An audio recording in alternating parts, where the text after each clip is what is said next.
I need to get let's see, a couple people in here so we can see and hear, starting with Alamir. Is that it? Yep, there's Alamir. Now, let's get Luna.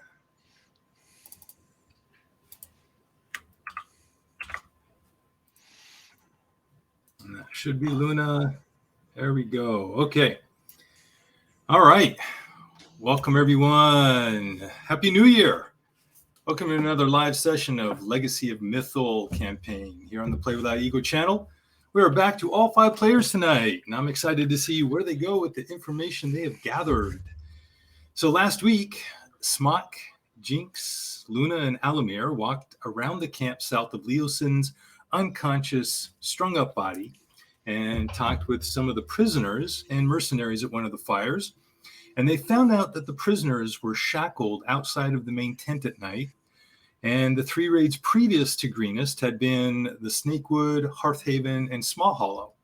And that the raiding force was planning to break camp and leave the next day. They also learned that the tents on the south edge of the camp to the east were vacant. So the 4 of them walked over, entered the first camp they found empty, and took a nap. They awoke well after dark and exited the tent to find the rest of the camp fast asleep, or mostly asleep. They checked the northeast cave and found it was still guarded by 4 well-armed veterans, and also the main tent still had the same level of protection that had been there during the day. But the heroes really wanted to know what was in the cave, so Luna wild-shaped into a small spider and crept along the cliff face and past the guards. And then she crawled onto the entrance cavern ceiling and made her way further inside. She emerged 50 minutes later, having found many interesting creatures and some information, including the training grounds for the guard drakes, a hatchery with 3 black dragon eggs, a half-ogre, a shrine to Tiamat that primarily represented black dragons, Frulam Mondath's sleeping chambers, and a note that said, "Everything must be freighted north to Niratar. Resmir allowed us to keep some pearls, a ring, and a handful of small stones." Well, having safely gathered that information, the heroes checked on the prisoners and found them asleep and unguarded outside the main southern tent. Jinx snuck into the tent and stole the keys, and they quietly released everyone. Then they all walked out of camp and told the kobold guards at the valley's entrance that they had been sent out to do last-minute harvesting before breaking of camp the next day. They were allowed to leave, and then they tracked down Hef and the horses, and with Luna wild-shaped into a warhorse, got everyone safely away from the raider camp. By the time the sun rose above the rolling grasslands, they were approaching Greenest and seeing the first signs of life in the town.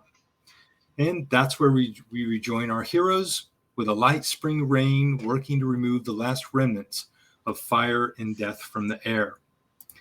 So you have all walked into Greenest, and with the sun just rising over the hills and the rain falling, and as you approach the keep from the north, you see riding towards you on horseback is Spot. Hey guys,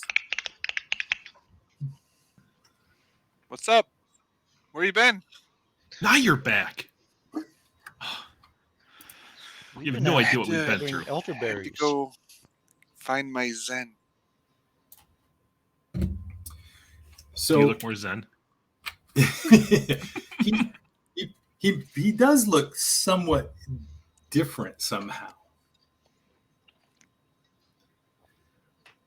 And for a point of reference, Spot, when you left, at this point it would have been when did you leave? You left actually just the yesterday morning, this right before the rest of the party left to go find the camp. When you left, you were expecting to try to take at least 3 days travel to Elturel. And as you headed out of town through the grasslands, 3 hours out, you ran into Brother Wu and also another lady who you should be able to see in the general handouts now. And I will show, well, actually, I'm not going to show it to everyone because not everyone has met her, but her name is Silith Valmer. And she is somebody that you had seen once at the temple of the Ascended Dragon. And she is, you're not sure if she's a priestess or what, but you know that she is very well regarded and respected by the monks. And you went into your training, and Brother Wu was showing you all this new ways to harness your inner key energy and transform it into some amazing I can't get hit by powers. people throwing stuff at me now. It's awesome. Can we start throwing stuff at him to test him? I deflect missiles. Some of the ways that the magic was used or the power was used was difficult, and you felt at first that it was going to take you maybe 5 days to a full 10-day of training to really get them down. But then Lady Valmer walked up to you and inscribed this symbol right over your chest on your heart. And you saw that and her fingers glowed this golden glow as she traced what you recognized as the outline of the symbol of Bahamut in your chest. And after that, you felt this really strong connection to the energy. And within less than 3 hours, you were fully able to manifest all of the new abilities and powers you were being shown. So you spent the day. People now, I can burn them, I can freeze them, I can make them melt, I can breathe any of that too, just as by focusing my key and letting out a big exhale. It's pretty cool, guys. Saute. I really want to see you chop. melt one of them. So then you spent the night after the training. You were exhausted. In the morning, before you left them, Lady Valmer said that you should, at some point, she believed that you would be heading to Elturel, and she hoped that she would see you again. And they said goodbye. All right, so now you all are here at the entrance to the keep. What are you doing? All right, just a recap of the mission here. It was, as I recall, we had 3 things to do. Is that correct? Yes. Get evidence or what they're going to do. How big a raid force, right? Yep. And then, free possible direction and free people. Yep. And we did those 3 things. Yes. Okay. Who gave us that mission again? I didn't write that down. That last the last mission was specifically outlined to you by the mayor. Okay. By Tarbo Nighthill. Governor Nighthill. Yep, got it. Yep. Okay. Turbo. Okay. So we report to the governor. Right? Yes, the governor. Governor. Got it. The Governor Turbo. And as we're walking towards wherever he's located, I just say, "Is this a full disclosure thing, people?" Yes. Like, okay. We have nothing to sure. hide here. Making sure. Okay. We saved the town. They love us. Oh, Well, you. There is a reason I ask, but just asking. I mean, we saved their people. Yeah. And We were And sent to we help lost a Yeah. few. we could. that was 66% is a good enough. that was his Well, mission. you have 7, and you are traveling with the 7 prisoners that you Yep. really Saved. too. And that was Good. his mission. But the other mission was if I remember, it wasn't his mission. That was a submission for us to find for our own means. So, I mean, full disclosure means that, yeah, we found his people. And we can tell them that there's one other person there, but the person wanted to stay. And I think we Because had they- his name, right? Laos and something. Yes, half elf monk. Leos. Yeah. But I kept thinking it was Okay. a halfling. Okay. So we go to the governor's house, or go to So in the keep. So I mean, as far as you know, Governor Nighthill is sets up in the keep. And as you approach, you see Sergeant Markuth.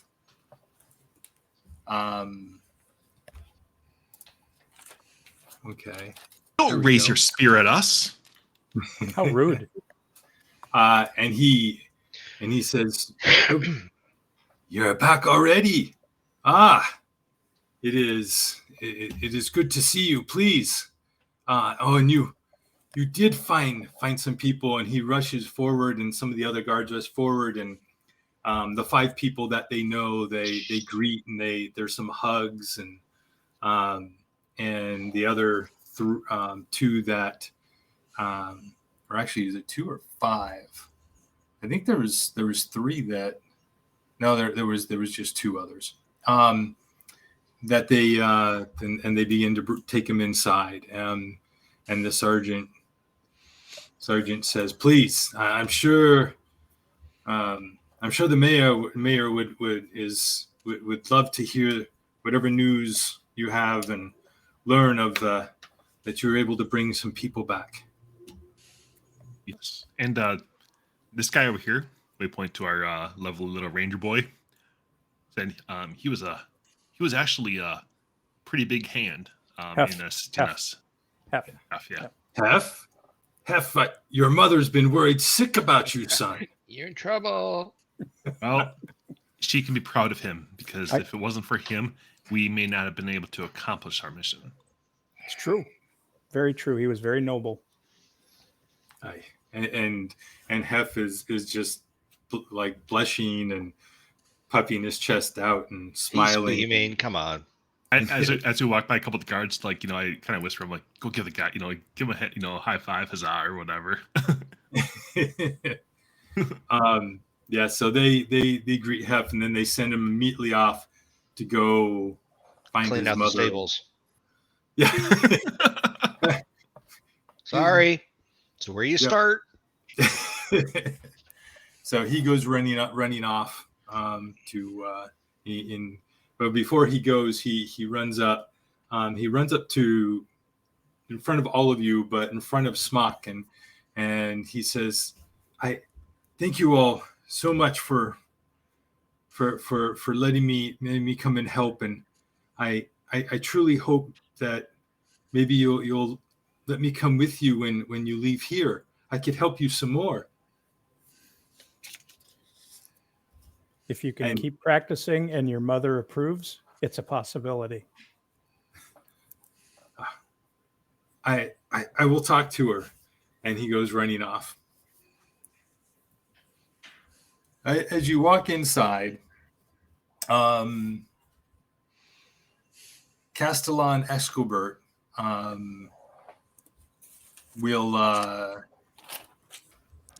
comes down the stairs and says, "You're back already. It's good to see you all. What news have you got? What did you find? Never mind. Come with me and we'll go see the mayor, and you can tell us all together." We nod. And so you go walk up the stairs into, and what you remember, he's taking you down the hall to the main headquarters, the main room where they organize the defense of the keep, or from the keep. Does it look like they got a? What's that? Does it look like they have more ballista bolts actually, so they can actually fire stuff again, or are they going to have to create all that stuff? Sorry. Yeah, no, not that you ask about that, and Escobert tells you that they're awaiting a resupply. That there is a group from. They've been told that as of around midday yesterday, there is a contingent of people and supplies coming from Burdusk that should arrive in about 3 days, or at this point in 2 more days. Right? That's one. That's a half. So in 2.5, yeah, in about 3 days from right now. Because without magical means, that's about how it takes about 3.5 days to travel from Burdusk to Greenest, especially with a caravan. So you walk inside, you see Governor Nighthill sitting there, looking over various reports, and you see his arm is still in a sling, but he looks much better. It's all cleaned up,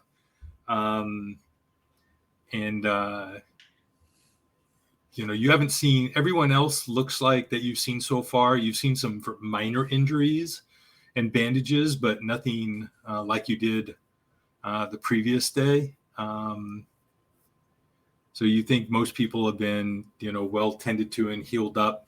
But he looks like he still hasn't allowed full healing ministration to be done for him, but he definitely looks better. His arm is at least just looks like it's being held in place for like maybe it's broken and being set. This got to be the hardest working mayor I've ever seen. You should take care of yourself. Governor Nighthill, I'd be happy to assist a little bit with that in the name of Bahamut, if you would like. Well, it's good to see you all. Please come on in. I must say I've been turning down Mother Eliana and Landis administrations and magic for better part of a day and a half now, but I think everyone else is well tended. I was going to have her tend to my arm tomorrow, but if you wouldn't mind, sir, it would be great to have full use of it back again. Yes, no problem at all. And actually, really, just 4 points would do it. Okay. Somehow another makes it worse.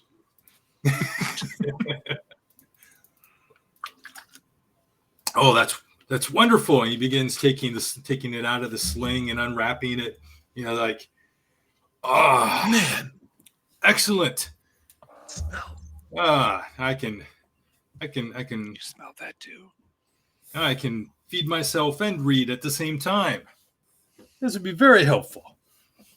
So, I've heard initial reports that you came back with about a half dozen people.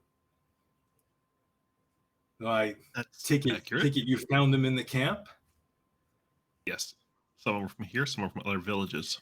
Was Ula, the woman prisoner, a part of Green Nest, or one of the two not in Green Nest? One of the her name two was Ula. From Greenest. Yeah, she wasn't from Greenest. Okay. She was from a moon elf colony in the forest to the south. On a side note, also, all these outfits are from their camp as well, just in case we need them in the future. Excellent. I don't believe that we're in any danger of them coming by here again. I mean, their raid took most of the wealth from the town, and so there shouldn't be much reason for them to come by here anytime soon. But certainly these are things that we can give to the people from Burdusk when they arrive, and maybe they will have use of them in wherever else they're sending, when they send people to try to infiltrate and spy on the cult in other areas. It was very astute of you to gather and bring them back. Thank you. It's also what helped us get them out of the camp. We walked right past the guards. Should have seen it. Oh, Excellent. the young boy Hef, we found him on the way too. I had thought that he may have that may be why he disappeared. Yeah, don't worry. We kept him safe, but he was also a great hand in helping us ensure that we were going to be able to escape with these individuals.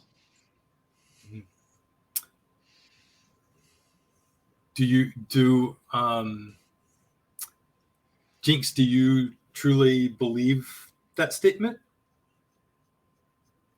Yeah, because if you didn't want to with the horses, there's no way those horses were still going to be there when we got back. It doesn't matter how level this is and why I say it. It just means that it's the only reason why we were able to do it. It's safe to say he's an up-and-comer young man, apparently showing an interest in adventuring and going forth, and he shows some skill with learning the horsemanship. That's good to know. He does have some work to do with keeping himself hidden, though. I think he can learn with time. Yeah. Oh, we tracked him with low rolls. That's all I remembered. I will see if perhaps we can get him involved with the local militia. And he looks over at Escobert, and Escobert just nods. I'll see to it. No problem, sir. And then Tarbo turns back to the map that's laid out on the middle of the table. He says, "So, show me where the camp was, and what did you find out? Where are they, and what are their numbers?" Numbers. I look over to our druid friend here, because I know he did some extra scouting, and I let him regale him about some of the other stuff that he found in the cave and everything else, which helps him understand some of the art stuff going on as we tell him about the rest of the people.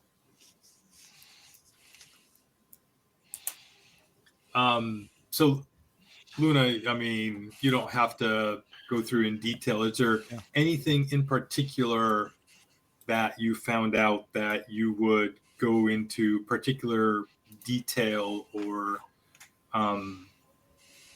I'd make particular note of? basically, with my kind of draft outlines, I'd give them, here's the bigger campment. Here's how it's kind of broke out. By the way, here's a cave area where the leadership lives at night. And then, oh, by the way, here's kind of the numbers of the head counts of the different dragon eggs, the dragons, all the other beasts that they have.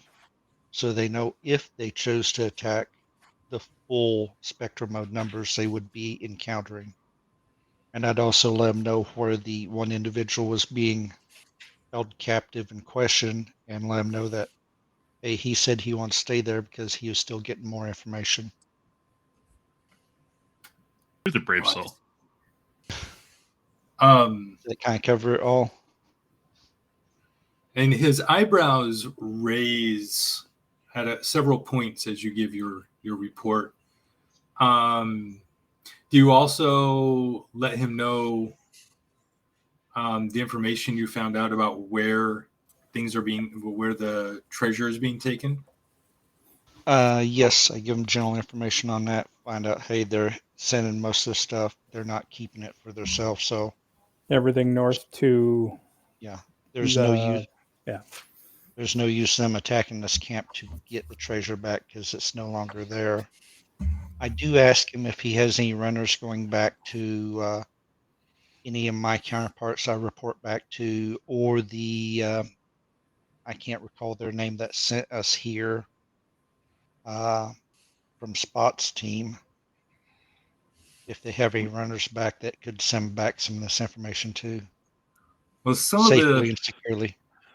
I've been in touch with individuals in Verdusk, and I have means of relaying information to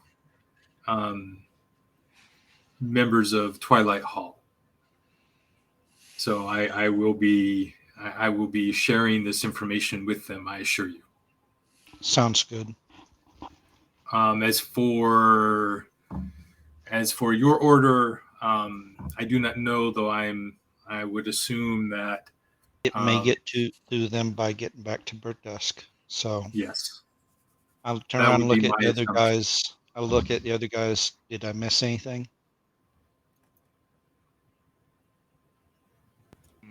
Leosin. Yep. We ran into Leosin. He was there on he was bound up. We attempted to talk to him and let him loose. He told us to leave him alone. And he had a plan. He was gathering information. And so we did what we could to take care of him, but he pretty much told us to back off, which we did.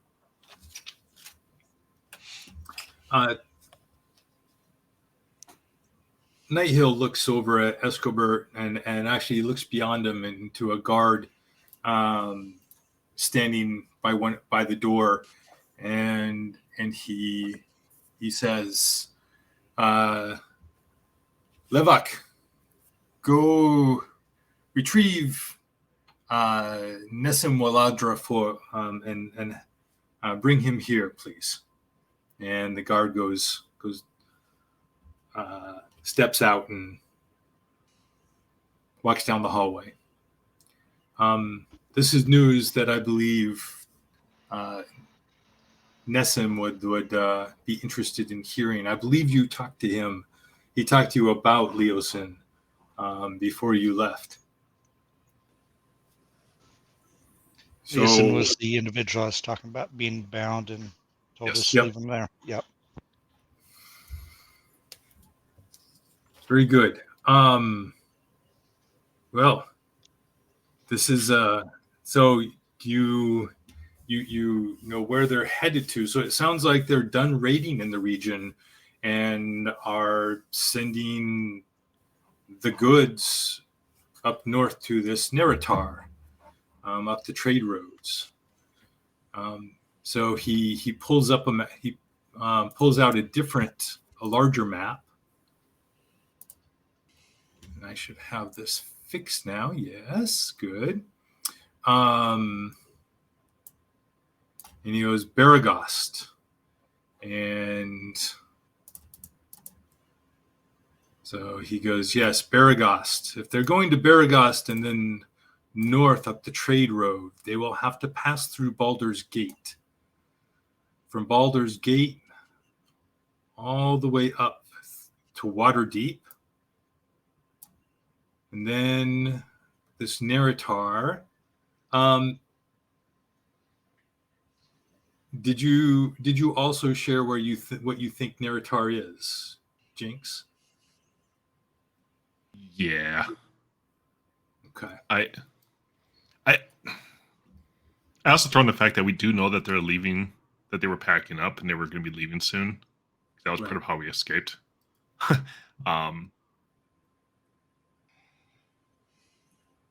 Well, yeah. So if they're headed up towards the Mirror of Dead Men, if that be the Niratar that they are going to, yes, then there are the two major cities, Baldur's Gate and Waterdeep.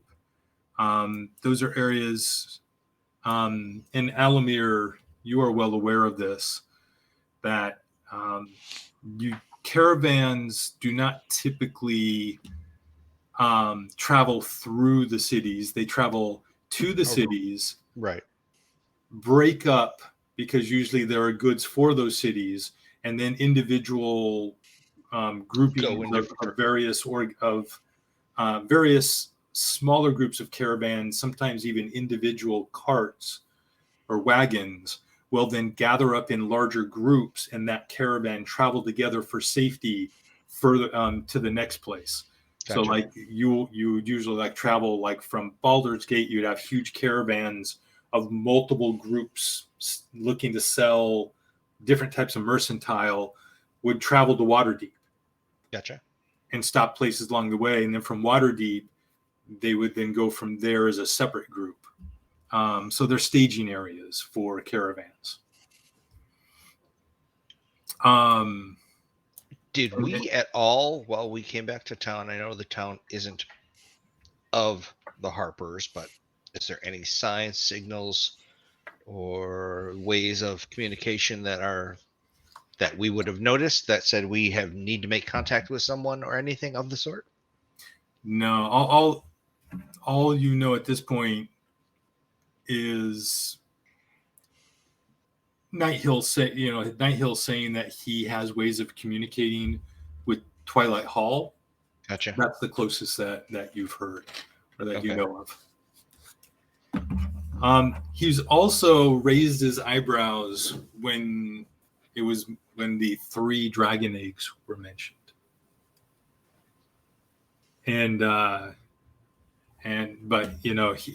So after talking about how the trade routes will likely be used, he goes, but so we know where the goods, these ill-gotten gains from these raids are being taken. Did you find out why? Like, what's it being used for? I do let him know that they're leaning really heavy towards black dragons, more than any of the other colors of dragons. And that the leader there, she is not the top of the food chain. She's answering to somebody higher up. Right. You mentioned this Resmir. Yes. But she's not the end boss. So there's something bigger going on. Well, if Leosin does in fact escape, here, and he turns as the guard comes back, and what with him is the half-elf Nessim, and Nessim walks in, combing his mess of shaggy brown hair back, kind of straightening his tunic and walking in, and he nods at the mayor and looks at all of you. Well, did you find him? Did you find Leosin?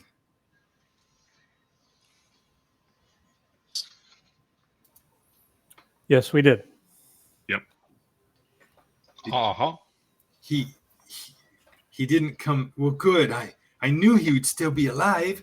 Did he not come back with you? He chose not to. Yeah, he specifically directed us not to. He said he still had stuff to learn. He assured us he had a way and could escape anytime he wanted to. Worm's breath. That man, he that is his way. It's going to get him killed someday. He seems pretty crafty, though. Yes, he is. My master is very well, is very, very good at what he does in gathering information. Did you give him the locket, or do you still have it? I'm not like it. Oh, thank you. I shall. When he if he makes it back, I assume if he was alive, then he should make it back here at some point, and then I shall give it to him. And then he just kind of he asks a bunch of questions, and between you and Governor Nighthill, just kind of quickly give him the overview of kind of what you know. And he joins the conversation. I get to, all right, there we go. Wow. So there was a nice little power outage there. So for the third week in a row, I think I get to splice two videos together, because there was two videos. Somehow we had another little interruption last week that we didn't notice, and I ended up being two videos again. Fortunately, QuickTime makes it really easy to splice videos together. Good. All right. So, yes, Nighthill was turning back to you and said, so, yeah, black dragons, about these eggs. That's there's a hatchery right there in the hills. There's a lot easier ways to get omelets, just so you know this. I wouldn't mind some dragon omelets. I just would like those things not so near my town. Yeah, but a dragon omelet made out of acidic, whatever. I mean, that can't go down well. The heartburn alone. Do you get a lot of experience from a dragon omelet? That's all I want to know. If you can eat it with undying, maybe. I think it's high cholesterol, though. Oh, it's good for you. The acid eats all the cholesterol right up. Are you asking us to eradicate and kill off black dragon eggs? I'm.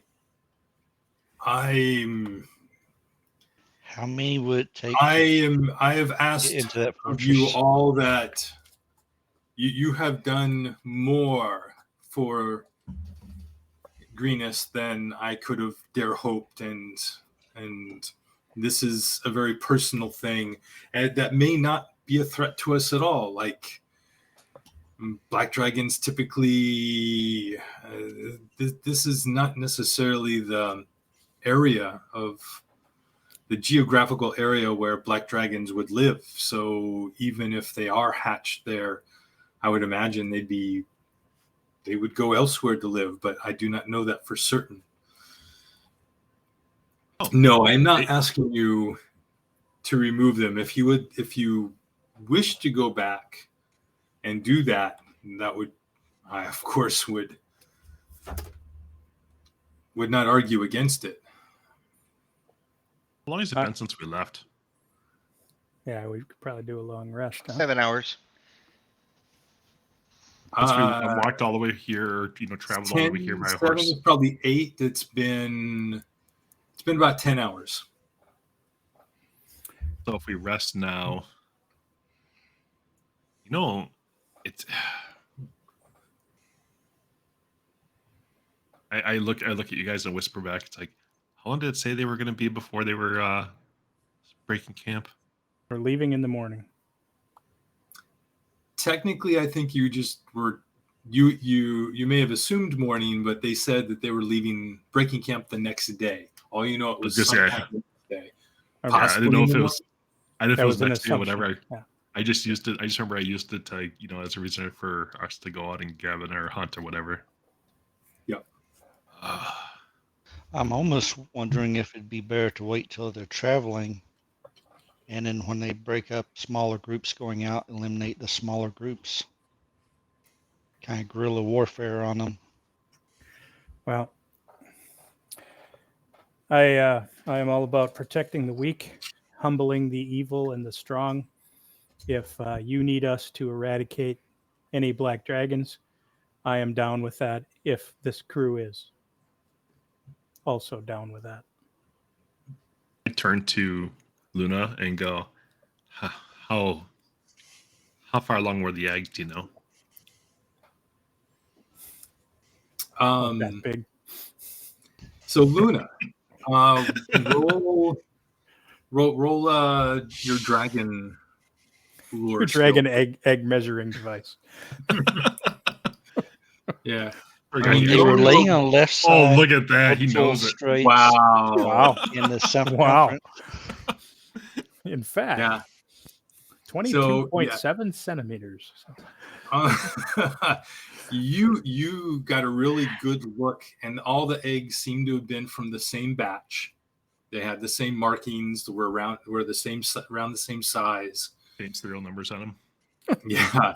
And you had it's tough to nail down exact time frames, but you're fairly certain that those eggs will hatch sometime in the next around 2 weeks.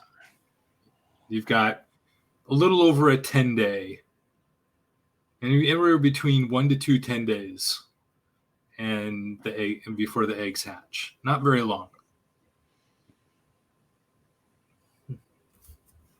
Question is, would we want to kill the eggs or steal the eggs?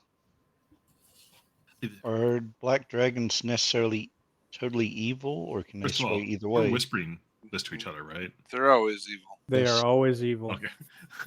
It's one of the few things I can definitely do. I would never consider them defenseless, and eradicating evil. An evil dragon is under the purview of Bahamut for sure. If we break the eggs open, if they were to do that, would they be strong enough to pose a threat to any of us, even if they're premature? I mean, it is only you said only a 10-day, Luna. So Any animal under threat, even if it's just hatched, will lash out. So might not be very long, but it probably will. Oh, actually, no. I think we should be fine. We have the egg smiter of the monk temple, who just came back with his ability to completely. Well, if you want scrambled, Exactly, and I'm not yoking. But I'm freshly beat. Boom, boom. Is that whisk I saw in your belt? The answer, you're fairly certain that they're definitely far enough along that they would be conscious and a potential danger. They're not defenseless if they were to be broken out and right now. I'm with Smot. I'm sorry, Smock. I'm with him. I think that it's probably a good idea to get rid of them. Not to mention, if they get any more powerful, adding them to that mix of their weight or their band might not be a good thing. The question is, this guy's name is Smock. Nice to meet you, by the way. Yeah. Oh, wow. Yo.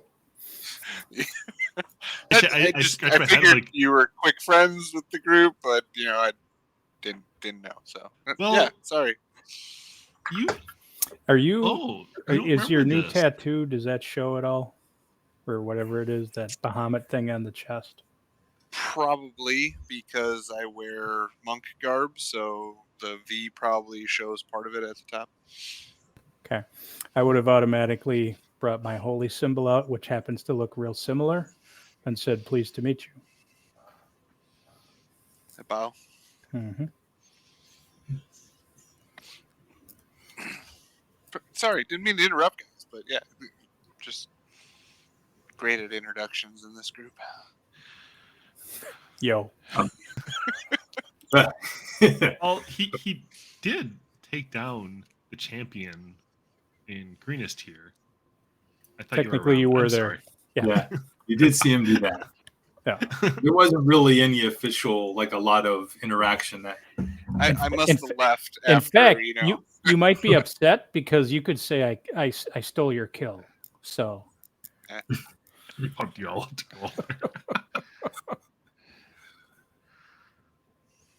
go So Governor Nighthill nods his head and he goes, that is a weight lifted from my shoulders. That is excellent. And while you do that, I should share your report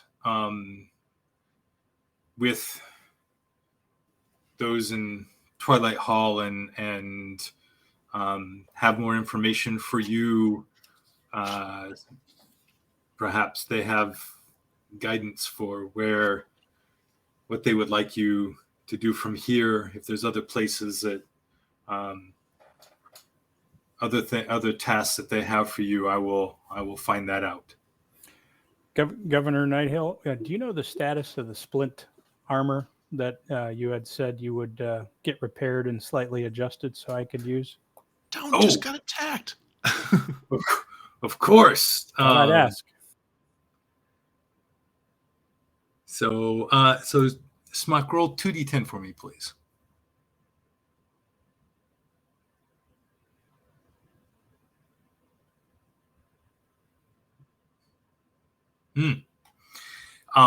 Yes, it is being worked on. Escobar is Jolie. He's working hard on it, but it had a good deal of damage from the halberd. He said it was gonna take a little bit of work. Probably won't be done till later today. He said it was going to be about 4 or 5 hours, good solid work, to get it back in working order and adjusted. If you want to wait, if you're looking to leave right away, it won't be ready. But if you want to wait till later tonight and maybe leave in tomorrow, or leave later tonight, I'm sure he'll have it ready for you. The power of Bahamut will smash our foes, but having a little extra armor is helpful too. So yeah, I like that idea. If this team is willing to wait.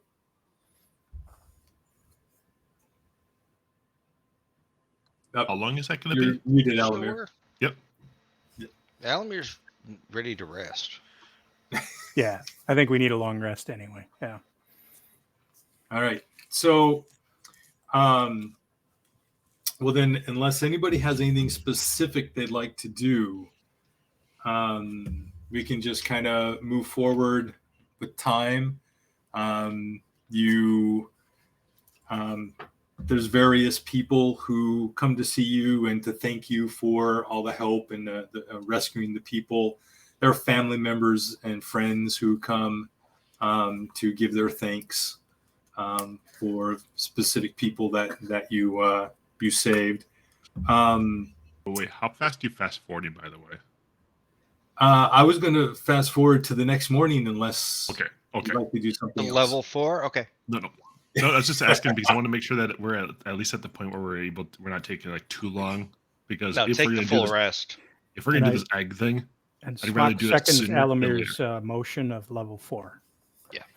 Thank you. But,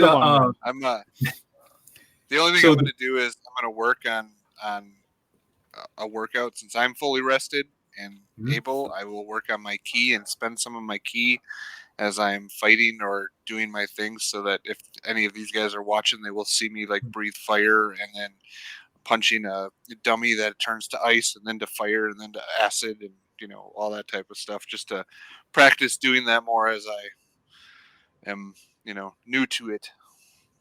Excellent. Then I will rest. I'll practice divine smiting Bahamut's force on him just so he can feel Bahamut's force. No, I won't. Never mind. Just kidding. I want to see the roll. Better He's not. like crit. Deflect Alamir's sword. asleep. And then Luna put something in the chat. And yes, and Luna, they're absolutely, if they're so at just before dinner, the armor, Escobar will probably have one of the guards escort Smock and Luna if you'd like to go visit the armor, who is and they do. There are enough pieces of leather armor there that you could that you could piece something together. And really though, but it's going to take a little work. It's not something that's already, properly sized for you. It's actually would be too big on you right now. Okay. So, but the armor says that he can work on that and have something. This won't take long at all. It's actually not. It's stuff that the local leather worker and a couple of the apprentices can work on, and they could have something ready for you, ready to go. Drop it off at the inn, wherever we're staying. Well, The inn's yeah, gone. and actually, if you guys want, there are rooms at the inn that you can stay at. There is one thing that'll that I'd want to look around. That Alamir would be. He wants to. Is there a? I know it would be small time, but a scribe floating around yonder, who would be in the way of scrolls and such. He would like to peruse to see what little they have, but maybe something crosses his tickles his fancy. No, this town, I'm afraid, does not have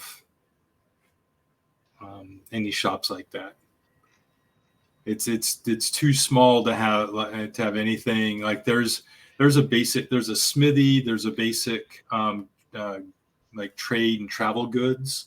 Okay. Would he be able to use merchant to see if there's ever been in the back of his mind there is a collector of antiquities or rare things down here that he might be able to talk to get stuff brought down? Oh, to get stuff brought down. Yeah, go ahead and make a merchant roll. And if this doesn't work, I'm going to call home. ET phone home. Yeah, not bad. That's not bad. What specifically are you looking for? I am looking for, yes, this is going to be totally off the wall. I am looking for scrolls of potential healing. So that he can help while he's, hiding. I see. So he wants to put a little twist on what he does, which is, hide. But just something so he can help out when there's nothing at that point he can do. Smock, don't say it. Don't say it. Still trying to say it. That's part one. Part two, he's going to use his one message for the day to go for home.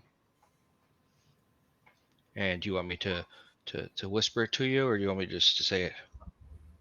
Oh, hell yeah, we won't have to come. It's an extra target. Is that out loud? Cannon fodder, I believe, is the right terminology. You stand here, right in front. Hold this round thing in front of you. And duck. This is a really good question.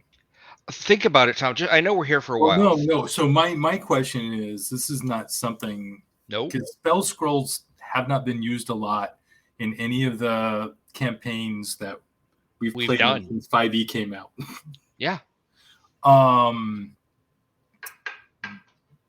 Historically, in previous versions, like a wizard couldn't use divine magic on. Yeah. It had to be something that you could. But this is 5e, where everybody knows everything about everyone. No. When it comes to spells, anyway. Does anyone know the answer to that question? If they can use the other magic, I think they. Well, I know for scribing it takes longer. But if it's already scribed, scroll that they can use, but long as they can understand the language. Correct.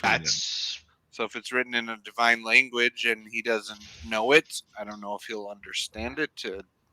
And that's the thing is, I could open up a scroll and it could be in Draconic, and I got nothing. Like a druid scroll would probably be in their own language. That'd be the eyeball one or whatever. Yeah, I could see the I could see the divine ones or whatever, like the cleric style ones being in either common or in celestial. I could see Good thing I you know, understand Sylvan and all that. I could see the wizard So- ones being in. So are you saying you want to write a scroll or you want to buy I am one? purchasing. Okay, it says spell scrolls are consumable magic items that can be used by any character who has the spell on their class's spell list. Reading the scroll requires an ability check if it is at a higher level than what you can normally cast, or if you attempt to copy it into your spell book. There was a key there. You can use any spell in your spell list, which means you can only use ones that are wizard spells. Or that you can learn. I'm just reading their errata right now. Then don't worry about it. Which is what he says. That's the same thing. Yeah. So if you can get some wizard spells though that you don't know, then hey, you got spells. Like fireball. That's why I'm here. Well, part of it is go around and look for the scrolls of what you want to learn, and then you can put them in your book after you have the ability to scribe them.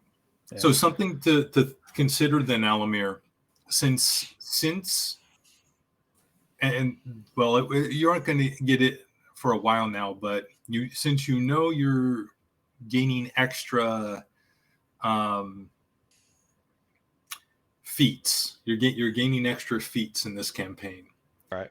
You might want to use one of those or one of the ASI cross the magic to take the feat for being able to cast cleric spells. Okay. So just something to keep in mind. Yeah, the other one would be if you dip into cleric one level. Cleric has the best one level dips possible. Yep, absolutely. And then you have access to all the cleric spells as far as scroll usage. So, and in fact, if you did that based on how you built your character, if you went our knowledge cleric, you gain extra oomph ability in your knowledge skills. Okay. So, okay. All right. Did anyone else have anything they wanted to do today? If we're going to bring, or if we're thinking we want Hef to come along, I and whoever else is actually, I'll say Jinx, if you're willing to come along, because you and I have the ability to persuade pretty well.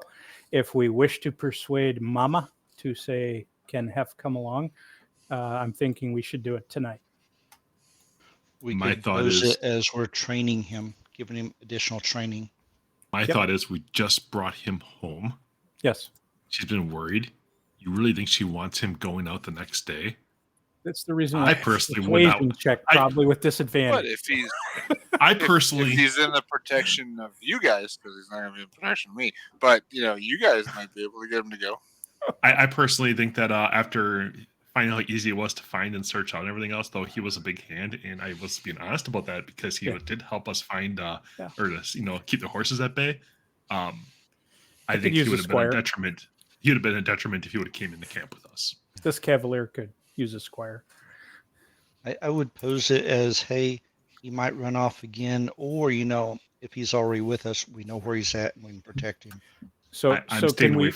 Can we make arrangements to have him get some training in wherever his interests are, and then with the thing that we'll be back and swing through, and if he's ready, maybe he can join us. I don't know. Just throwing that out. On a side note, go train with Shmuckalaka and become a ranger or whatever. Okay, so we will not visit. I'm fine with it. All right. You're choosing not to seek Hef out. if you want to go ahead, I just don't know if it's the right idea, and I just feel like we're just going to get him killed. Okay. So around at dinner time, you're eating dinner. Smock, you got your armor, and it's all fixed. It all fits really well. There's some minor adjustments that are done as they're put it on you, but mostly it's just adjustment of some of the straps. Pretty easily done, so it fits really well, and you now have split mail armor. Wonderful. Thank you. Are you keeping the armor you had, or are you giving it? Are you trading it in? I would trade it in. Very good. And that was chainmail, right? Yes. Okay. Very good. And the smithy looks at it and he's like, "Yeah, this'll be a really something nice for one of the taller guardsmen. I'll ask Escobar what he wants to do with it." Thank you. Very good. Very good. Thank you. Thank you for your workmanship. Oh, my pleasure. Thank you so much for all your help and during the raid and rescuing our friends and family. We're in your debt. This'll do. Thank you.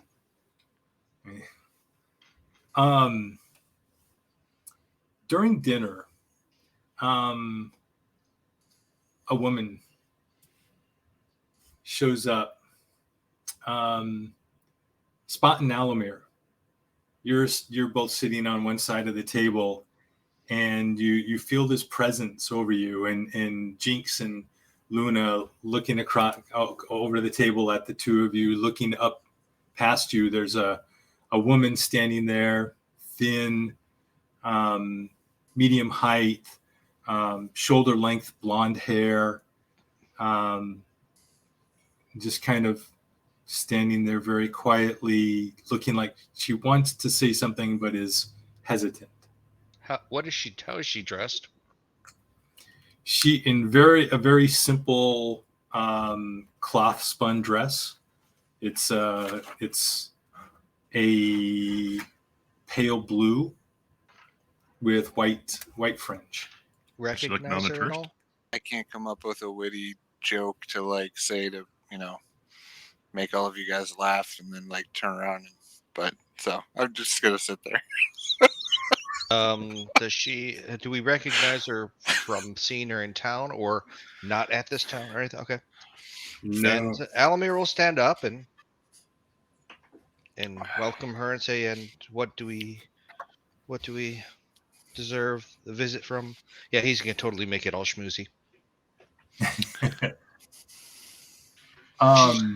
Makes my head in shame. Exactly. No, she's behind you, so we're just what is he doing to who's behind let's us? see. Hold on. So this would be not intimidation, not performance. Maybe it is intimidation. Maybe it is intimidation. I'm trying to see. I don't think I have. Are you macking on her? Nope. I'm Sounds just like it. welcoming her to the table because she seems like she has something she wants to say. So but I'm not being patronizing to her. I'm just welcoming her Leave her warmly. alone. She's hungry. She's hovering over turn you. around and get up and offer my chair to her and be like, Ooh. do you wish to sit? Look at you. I thought for sure I had. I'm sorry. I'm looking Picture her for doing an something interaction real quick. thing. And she points to the other person. No, that one. That's right. Next table over. Because I was going to make her name up, but then I thought, wait a minute. I thought I already had her name. Let me just look here. Yes, I do have her name already. And it's the description. Got it. Got it. So again, I get up and offer my chair to her, Tom. Her name is No, Got It. please. I just wanted. I am Yia, Hef's mother, and I wanted to. Nice to meet you. I put out my hand. And she takes it and she kind of half curtsies. Please, I don't want to disturb you while you're eating. I just wanted to say thank you for bringing him back safely and looking after him. Oh, thank him for his service. All these guys, and I kind of back up behind her. Without him, those are people that came back wouldn't have came back. He is headstrong and much like his father, and has had these Well, that's okay, wild then. fantasies of becoming of someday leaving and seeking adventure. It is such a dangerous life. I fear for his safety, but I know it fills his heart and his dreams. He's had a taste of it now, I guess, and I don't know what will happen at this point, but I know that I know that if he had gone off on his own to find the raiders, I would not have seen him again. So I know I owe you for that. Just tip. I don't have a hat, but I'll tip her. Do the sit down flourish, so to speak. And I'm like, and then the man you want to talk to is probably going to be Smock over here. Him and Smock had the most interaction. Yes, he talked a lot of you, Smock. Bahamut is shining on your son, and I have to tell you, he showed some good horsemanship, and he seems to be pretty adept with the bow. Perhaps there's some training he can do, because the safest thing he could probably become is somebody who knows how to defend himself well, at a minimum. Of course. I know there's much he could learn here from the troops and the militia. I perhaps you could talk to him and see if he would spend time training here before he goes out into the world. Is he a headstrong son? Is he clamoring to join us, or does he understand he needs to spend some time training first? He has already told me that he wishes to go with you and asked for my blessing. Well, he ran away last time. He might run away again. So how would you like us to handle it if suddenly he shows up and asks? Because we will honor your wishes. I honestly, perhaps he is safer with you than on his own or with a group of people that he does not know. Ma'am, I would personally go out of my way to try to defend him and help him and take care of him. However, as good as this group is, and this is one of the best groups I've ever seen, I'm not sure we can keep him alive. I understand. There are no guarantees. Okay. We will gladly take him in if he runs to us. Do you wish us to invite him, or what would you like us to do? And by the way, the rest of this group has a say too, because if they really don't want this, I understand that, because taking on a young man can be troublesome, as many moms know. It's a burden, and this group has a choice. But I'm in. I believe Alamar is in. Yeah, and I look at the rest. I don't think we should hunt him out, but if he comes to us and chooses it, okay, we'll do our best to protect him. But I don't want to encourage the behavior that you are so worried about. I'd rather it be his choice completely instead of something that we're basically pushing upon him and making him feel like he has to say yes if no other reason.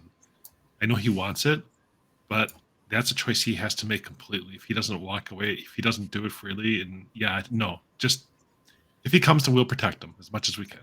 Yep. As I started through all that.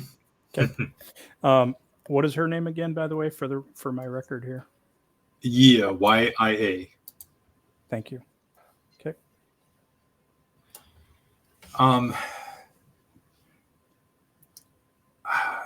I am realistic. I know my son very well, and I know that even if you talk to him, he would stay and train for a while, but it would not last long, and he would run off, leaving with a caravan or heading north to Elturel to try to find an adventuring group.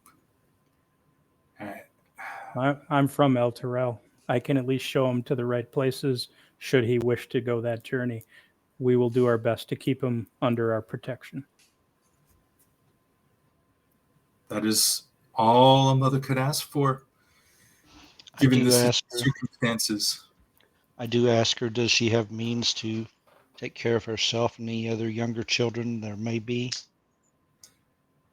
Yes, Hef's sister, Bonnie and I will be fine. This community looks after each other. We will be just fine. Thank you. I will impress upon him to, if he should gain reward later on, to send some home for family. That would be helpful, not necessary, but appreciated. Appreciated if it is not, if it is something he can afford, certainly. It's a duty that he needs to learn. I'll teach him to hunt so he won't starve. So he'll always have food. And you'll have my axe. Wait a minute. Wait, do you have an X? Yeah, Alamir? What? It's extra. Don't worry. Just keep it in the bag. He pulls on those big war axe or whatever. That's right. Two-handed. Ta-da. We didn't tell you about Alamar. Oh, just wait till you see him next time in battle. All right. The rest of the evening goes relatively uneventfully. You are killed. What's that? I was just saying you're going to get that guy killed. Oh.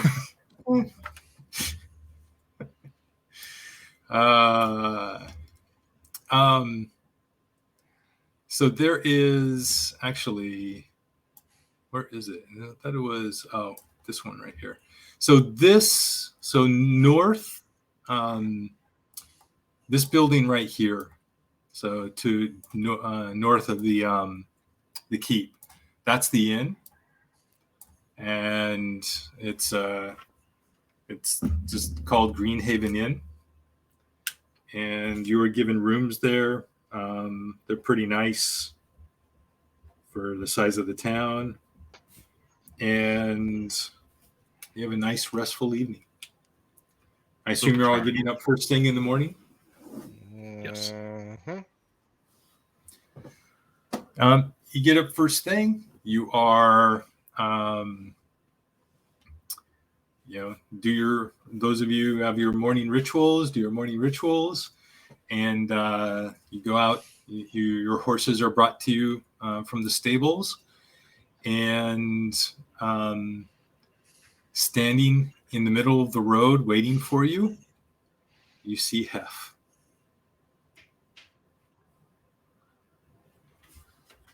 Oh, there's your boy. Does he have a horse with him this time instead of having to ride side saddle? A pony. No, he does not. Can we get him a horse? In a town? You want to take a horse away from a town that's just recovering? In all honesty, I'm the smallest here in weight, so my horse is taking the least weight anyway. So Okay. I carry the least. I like him with you too. If you have a hiding agenda, I like the fact you'll run away. That's good. Yep. Really? I run away? Yeah, you run away like a little girl. And you weren't even in the group at that point. He attacks in alternative directions. I think he just knows the player. Yeah, but it's also just, I mean, so that is a good. You're always in a good position for the ranged archer to be. So that's not a bad strategy. So at the same you're time, you're while target we are, rich for a fireball. But while we are riding and the horses aren't, they haven't been taught to stand. They're not war horses, but I'll let him rein it for a while. I'll sit, but just so the horse, he gets used to the horse. Now he can call it his if for some reason I leave. Not permanently. Is Hef about the same size body stature as me?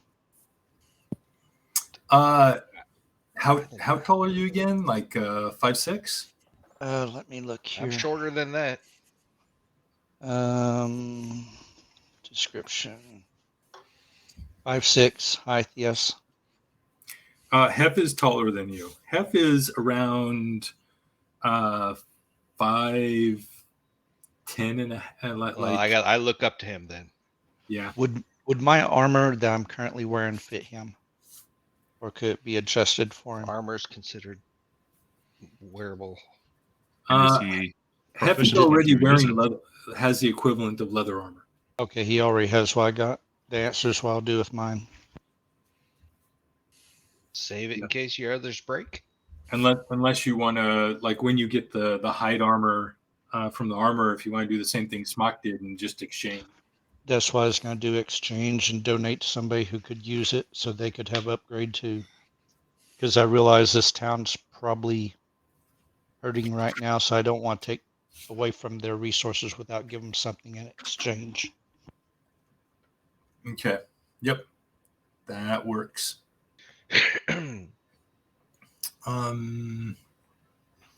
Somewhere, where did I have? Over the rainbow? Oh, you know what? I get rid of them. I can't. Okay. I've just got to find and pull up Hef token again because I got rid of it. I didn't put it in my master files.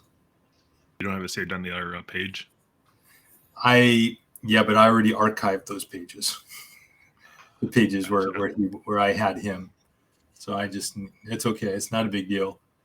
I just need to go into the campaign tokens folder and find Hef. There he is. Not a big deal.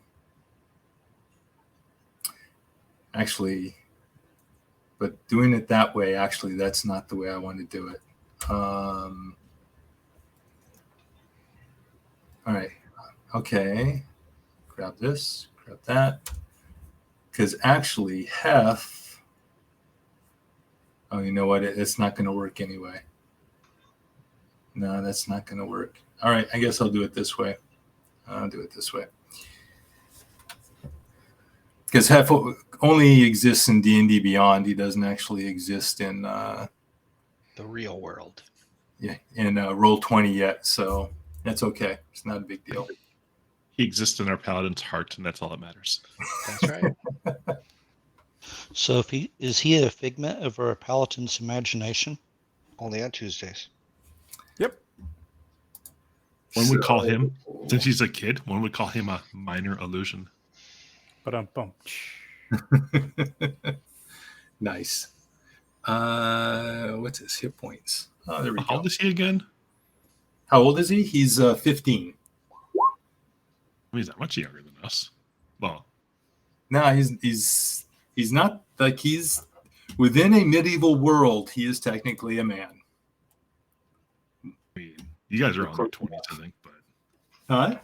I think all of them are in their 20s, but Yeah, but like 16 is typically when someone would go Pushed off out to. of Human age. Right. Yep.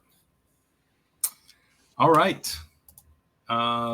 So with Hef riding with Alamir, you head south out of town once again.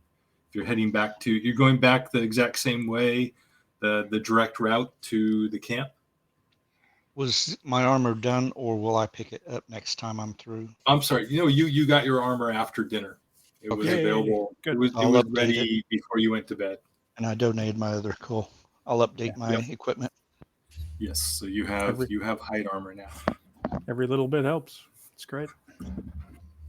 Hey, every AC, it's one AC more. so why is hide armor? Never mind. Druids It's can use hide. equivalent to. Look, it's no more silly than studded leather. Studded leather is the silliest thing in all of D&D. It really Let's is. add really some is. metal bits to it and make it stronger. Right. But no. That's It why protects is you hide, from arrows and everything else. why does hide, And they look Isn't studded leather supposed to have bands of metal through it? That's why the studs are on it and it's just coated in leather? In theory, no. That No. makes more sense if it is, but because that's more like how banded armor works. But it doesn't matter. It's a fantasy world. It's a game. It works. Yep. Okay. Yeah. So you're heading south out of town. It's a brand new day. Let's see what Don John's weather generator says. It's like today. The rain has cleared, but it's a crisp, clear morning. It's going to be a little colder than normal this spring day. But there's hardly a cloud in the sky. beautiful day, isn't it? Yes, it is. Let's do heroic things. Yes. And you find yourselves once again on a trail through the green fields. Does it look like this trail's been traveled? Does it look like this trail's been traveled since we last traveled it? That's a good question. Does somebody want to? Up to 2 people can do a survival check, or someone can assist someone in doing. What order are we doing this in? Who's in what? Or I mean, Whoever's doing it, I will slap them with guidance.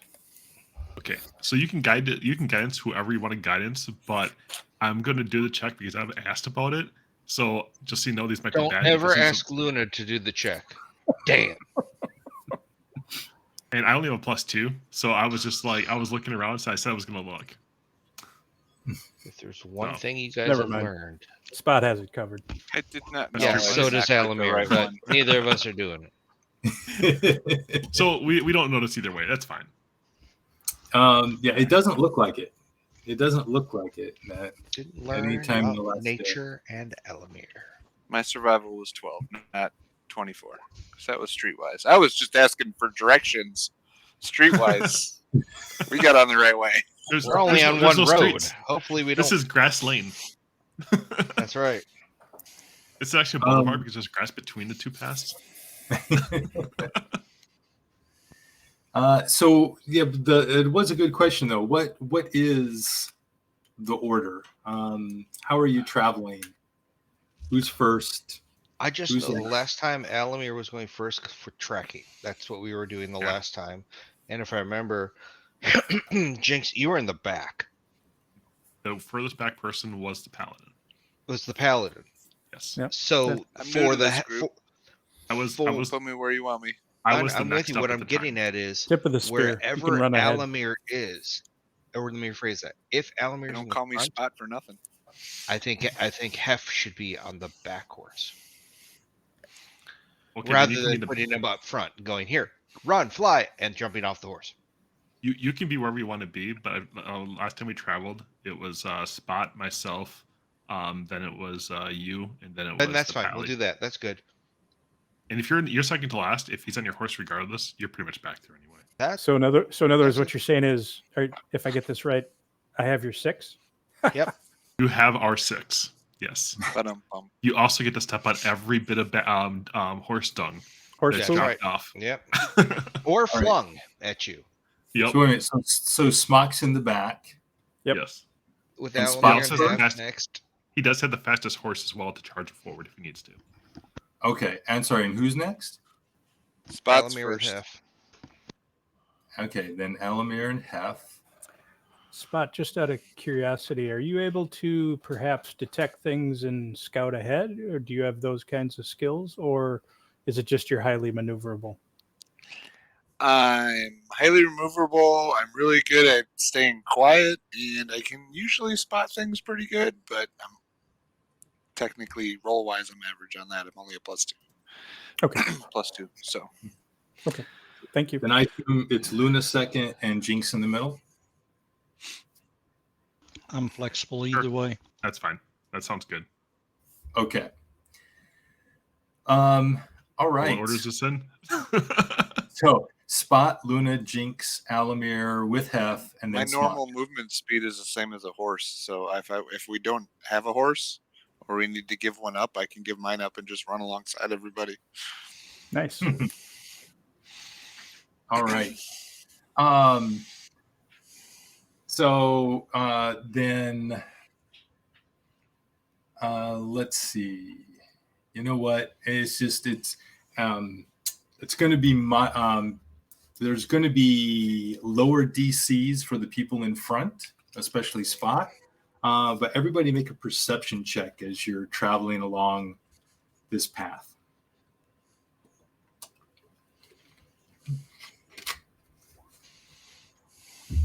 Is Luna's head. Definitely people in. Oh, I guess I could roll one for Hef too, just because. I'm really not on my rolls today. It's all right. I rolled so many ones the other day. That's not bad for Hef. I rolled two. He rolled an 18. Yeah, I actually rolled a 19. It's -1. Yep. He is playing his wisdom score. I'll give him credit. So Luna. Luna, you are looking around. Spot is in front of you. You're all spaced out a little bit because you're on your horses. And Luna is Spot is looking around, picking the trail. I'm getting distracted really easily because it's been a while since I've been on the road.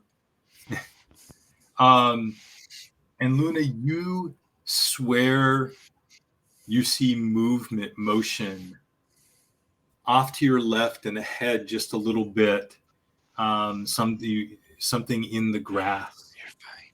And you with that roll, I would say you're pretty certain you saw two heads. One kind of like a lizard dragon-like snout,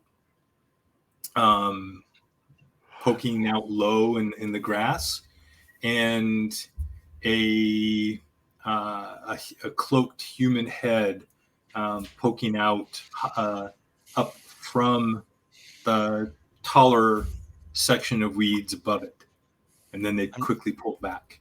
I'm sure since the group of us has been together so long in a gang, we're going to have more stealthy code signs where we can mention things to each other nonchalantly. Well, everybody except for If Smock, you're- who's relatively new. And Hef. Hef, yes. So I'd quietly Maybe that's why let I'm Spot know distracted. first. Trying to tell people. I'd let Spot know first since he's closest to the danger. Then I will let out the whistle that kind of like, Caw. or whatever bird whistle we have. Just to make everybody aware, and then slow I down pass our to pace. the person behind I'm me. assuming. Pass to a person behind me. Slow down where the person gets up beside me and quietly mention to them. So as you slow down, fortunately, you aren't surprised, but simultaneously from either side of you, you see a cultist, one of the dragon, one of the non-initiate dragon orders. We don't see nothing yet. I know. I need to get to the GM layer and show them. Stand up and begin rushing forward. And I need everyone to roll initiative, please. Oh, wait, hold on. Let me pop. There we go. Turn order. Let's see.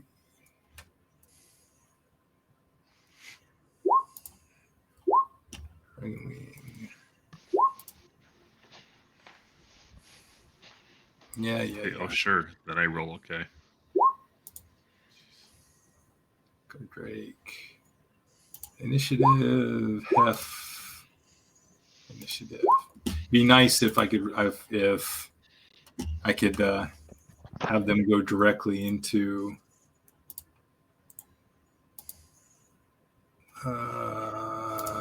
roll 20. But that's okay. Turn.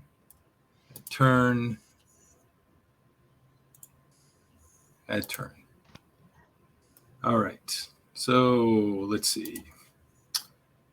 Smock rolled a 6. You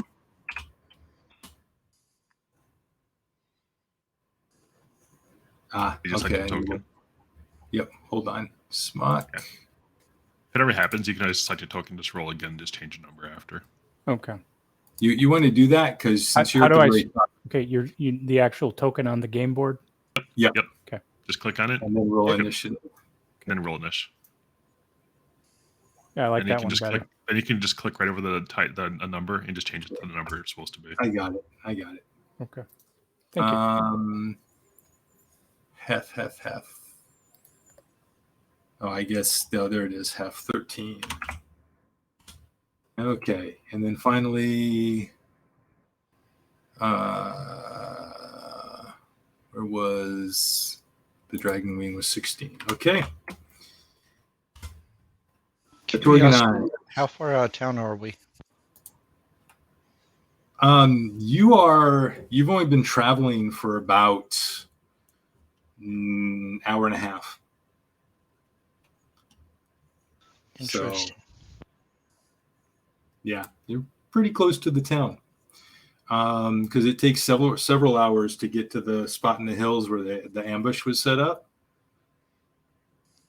All right. I'm wondering if they're trying to catch the escapees or if they're still scouting areas or, yeah.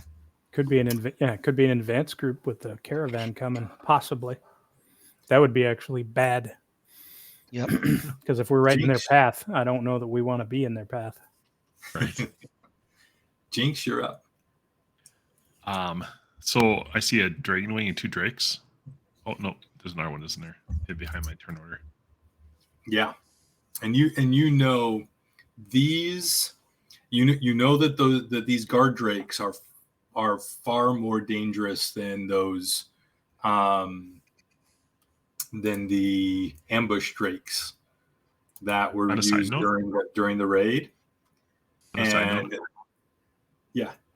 At side note, I think at some point or other, I'm gonna pick myself up a crossbow to give myself something besides a D4, save spell. Yep.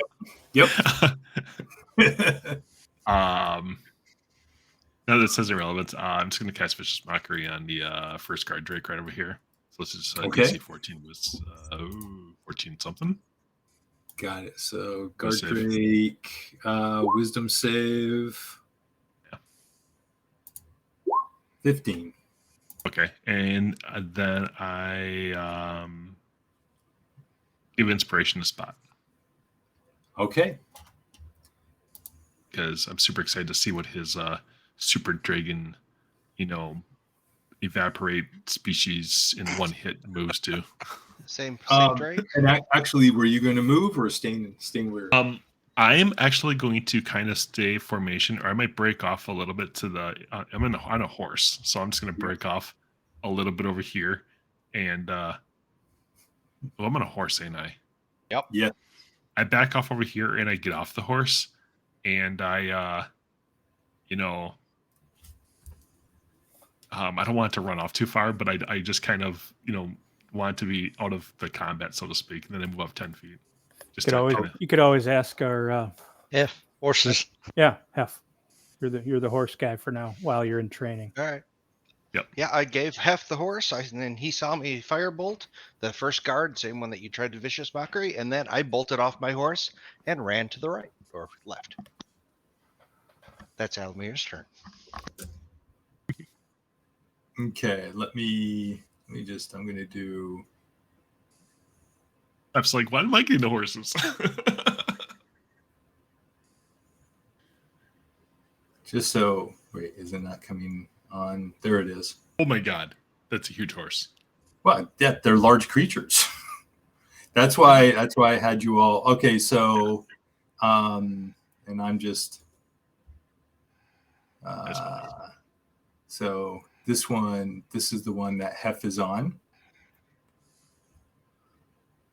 and yes, and So if that's technically it's a little bit closer to the half area side, but whatever. there's the one. Yeah, there's the one Luna is on. And I'm not going to worry about, well, I guess. The good news is if Hef is surrounded by horses, he's at least partial cover. Yeah. All right. There's all the horses too. All right. So Alamir, you jumped off. Yeah. You ran. So why is my horse next to me, or is that Jinx's horse? That's Jinx's horse. Okay. It should be over here. It should not be right next to him. It was actually So Alamir took half his movement and he's hiding in the tall brush that they were hiding in after he hit the guard drake for 8 points. Okay. Yes. 8 points. This one down here. Got it. The same one that Jinx was swinging at. Got it. All right. And now it is the Dragon Wing's turn. So, if it's just a dragon wing, I mean, can it really do anything without the body? I mean, it can make a lot of wind. We can treat it like a hot wing. It's just flopping on the ground like a dead fish. So lion paws. These Don't every lion have 4 of them? These cultists are dressed in the black, dark brown and black leather armor with the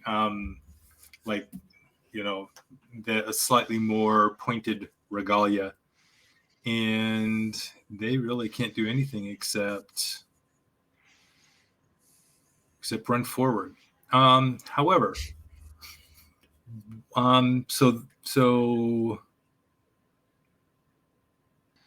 interesting.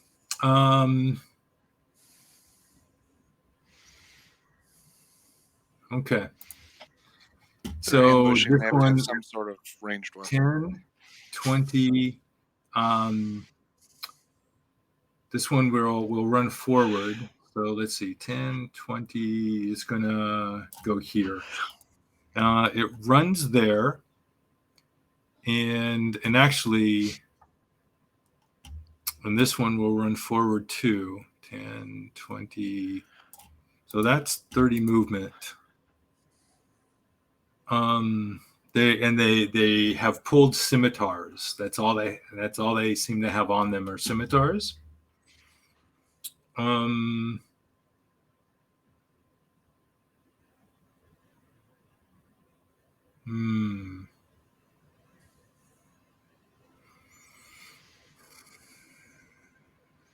Yeah.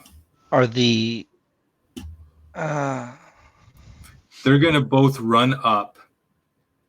They're going to double move, and they're going to get right up before Spot, and keep. And they're trying to use the Spot and the horse to block them, to give themselves 3/4 cover from everyone else, 1/2 to 3/4. I do have a question about the dragon wings. Don't the dragon wings normally have the guard drakes on leash to control them and direct them? Did they drop the leash? But you look now, and there are collars on the guard drakes, but there are no leashes. So if they run up to my horse and are trying to grab the reins of my horse to keep the horse in front of them, I am pulling up on my reins to try to keep them out of reach of them as they run up, just so you know. Yeah, they don't seem to be trying to grab the horse. They're just positioning themselves in front of you. And then it's Hef's turn. Hef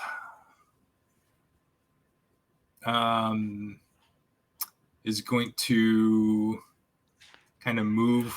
He's going to move the horse just a little ways off to the side. I was going to say, he fell off the horse already. What's that? He fell off the horse already. Yeah. and he'll kind of stand up a little in the stirrup and also try to help focus fire on that same drake. All right, Hef, show him what you got.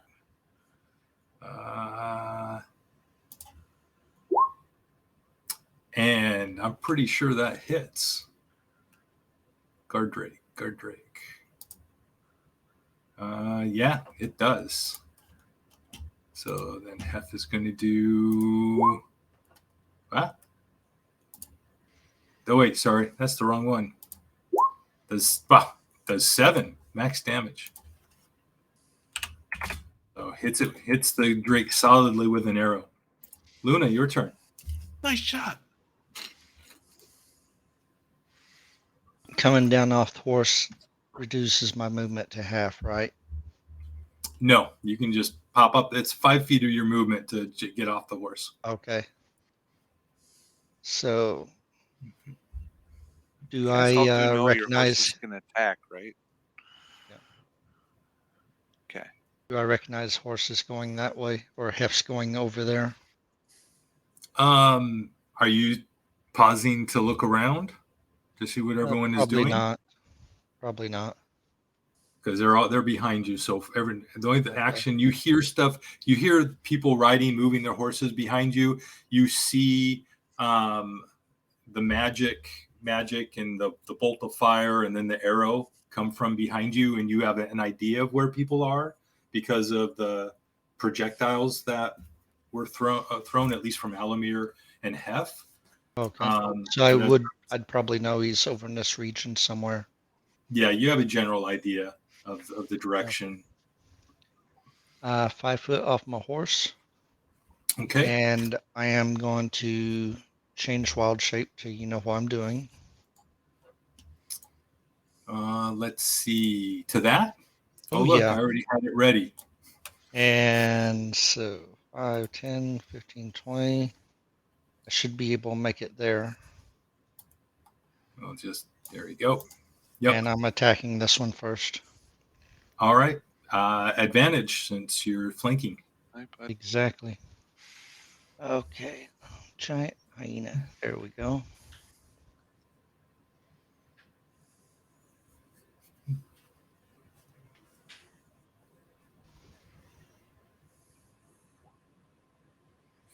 Yep. Definitely hits. 11 damage. And you bite into and through the armor, and it scrapes through and kind of twists the man from the back, but does not draw any blood.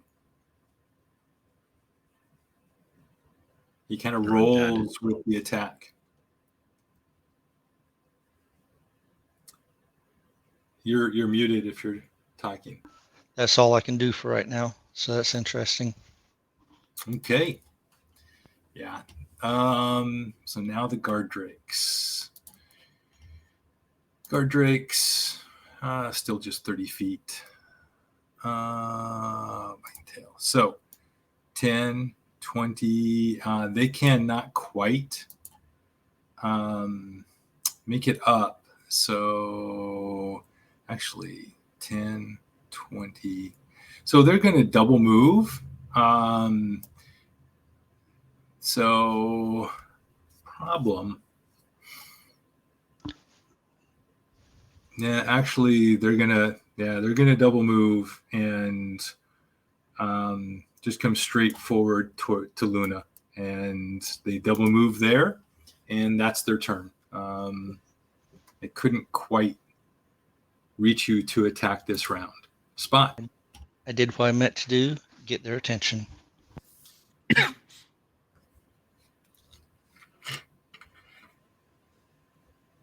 You're muted if you're talking, sir.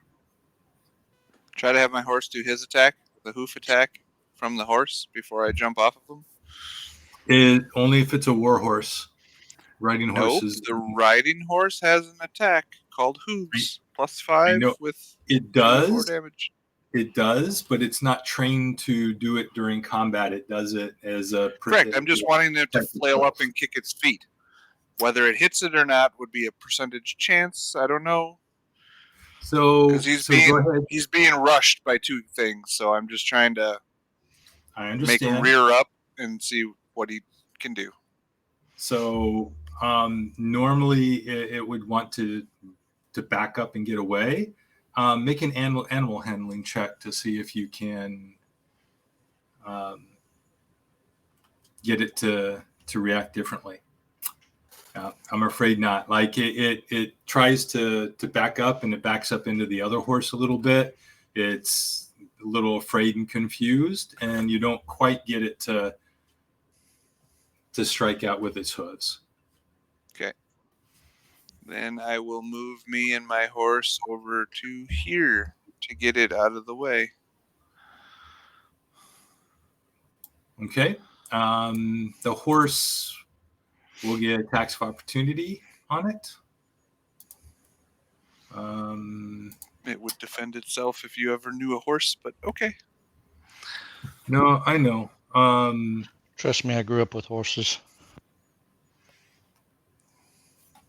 That's why it would feel threatened if two things ran up right in front of it and were trying to, Bite, So kick, I was just wherever trying they to make can. it do its natural defensive thing and then get it out of the way before I jumped off of it. So Okay. Go ahead and do one of opportunity, its go ahead. attacks. No, go ahead and do one of its attacks for opportunity attacks then. Go ahead. That sounds perfectly reasonable. Yep, so that hits. And the damage thing is here. Oh, nice damage. We're just You gonna can choose which one. Yeah. win the second one. So we're good. Okay. When Spot DMs, you can give him all sorts of headaches. So and then as it backs away, the one that it hit would have attempted an attack of opportunity on it. So let's do that.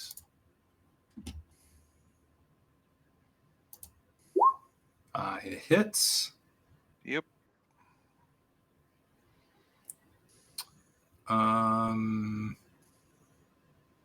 Oh, interesting.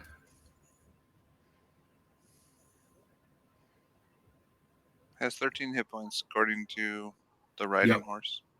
Yep. I'm just looking because. All right, we're not gonna. So it does a total of 5. Then the scimitar does 5 slashing and 6 acid damage. Okay. Horse dies. No, Goes down. not quite. No. Yeah, it was.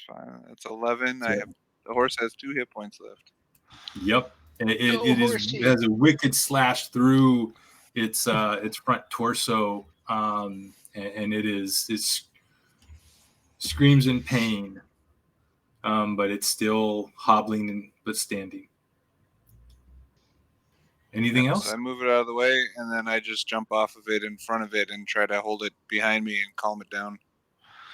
Okay, I would say for this that round. At most your bonus action and movement if you'd like to still take an action. Nope, that's after it got hit. I would make sure it's okay before I do anything else. Okay, Smock. All right. I move 1, 2, 3, 4, 5. Are you riding your horse? Horse. Yeah, I'm on the horse. Okay. And then, unfortunately, no easy way to give you control of a horse. Okay. And then I charge, ending up here. And I have my trusty steed do an attack, a trampling charge, or an attempt at a trampling charge. Yep, go for it. All right. 23 to hit. Oh, it definitely hits. And so that means the creature that I hit has to do a DC 14 strength saving throw or be knocked prone. And damage-wise, 8 And it points of definitely damage. does not make it.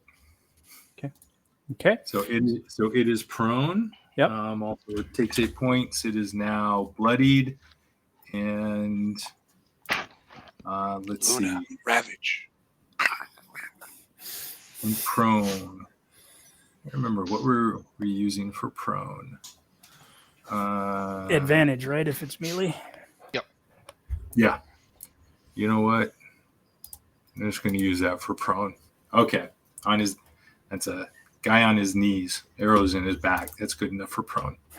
12 to hit. 12 does not. Oh wait, no, that's with advantage. So yeah, does not quite make it through the armor. Okay. Then I will use my bonus. Well, yeah, I'll use a bonus action. Still with advantage since it's still prone. Yep. 17 to hit. Hits. Okay. Yep.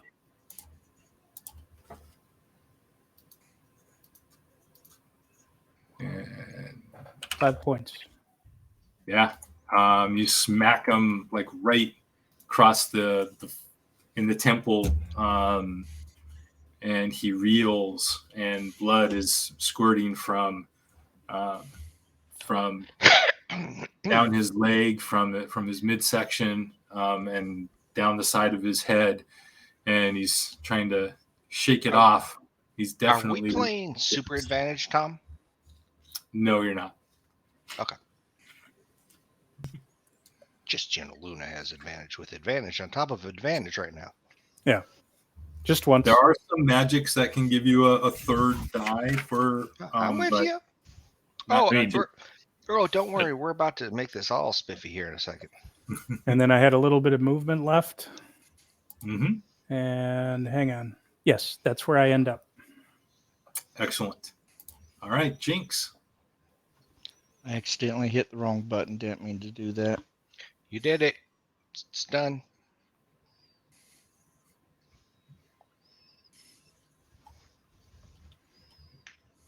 I'm just gonna get over there and I'll young some slurs at the guard drake. Okay. Wisdom save again. I need to get myself a bow. All right. 11 does not make it this time. So you called his mom He what? takes 3 points of damage and he also has disadvantage on his next attack. Oh, this is going to be beautiful. Beautiful. Disadvantage. There we go. Excellent. So technically he's your last target because you want to kill everything else first, just in Right. case. Anything else with your bonus action? No, bonus action already have Spot already technically has Yeah, that thing. Inspiration. that thing. Inspiration. Yeah, thank you. I was like that thing. Okay. Whatever they call it. Elamir. Okay, Elmir. 5, 10, 15, 20, 25, 30. Color spray on these two since they're right at the 15-foot mark. Okay. So let's do this. There's 33 points of damage. So start with the guy with the least amount of hit points left, and he would be blinded. And then whatever's left, if that makes the second guy reach 0, then he's blinded as well. So 33 total points. Wow, you know what? It should just be close enough. They had 32 between them. So There you they're go. both blinded. Until the end of my next turn. Oh, wait a minute. They're next. They have disadvantage on whatever they do, and everybody has advantage on them.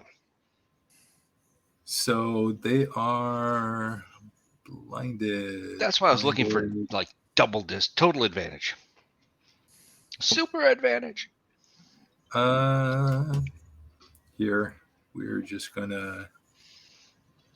Here, we'll just do this. There you go. Okay. Good enough. Okay. Yeah.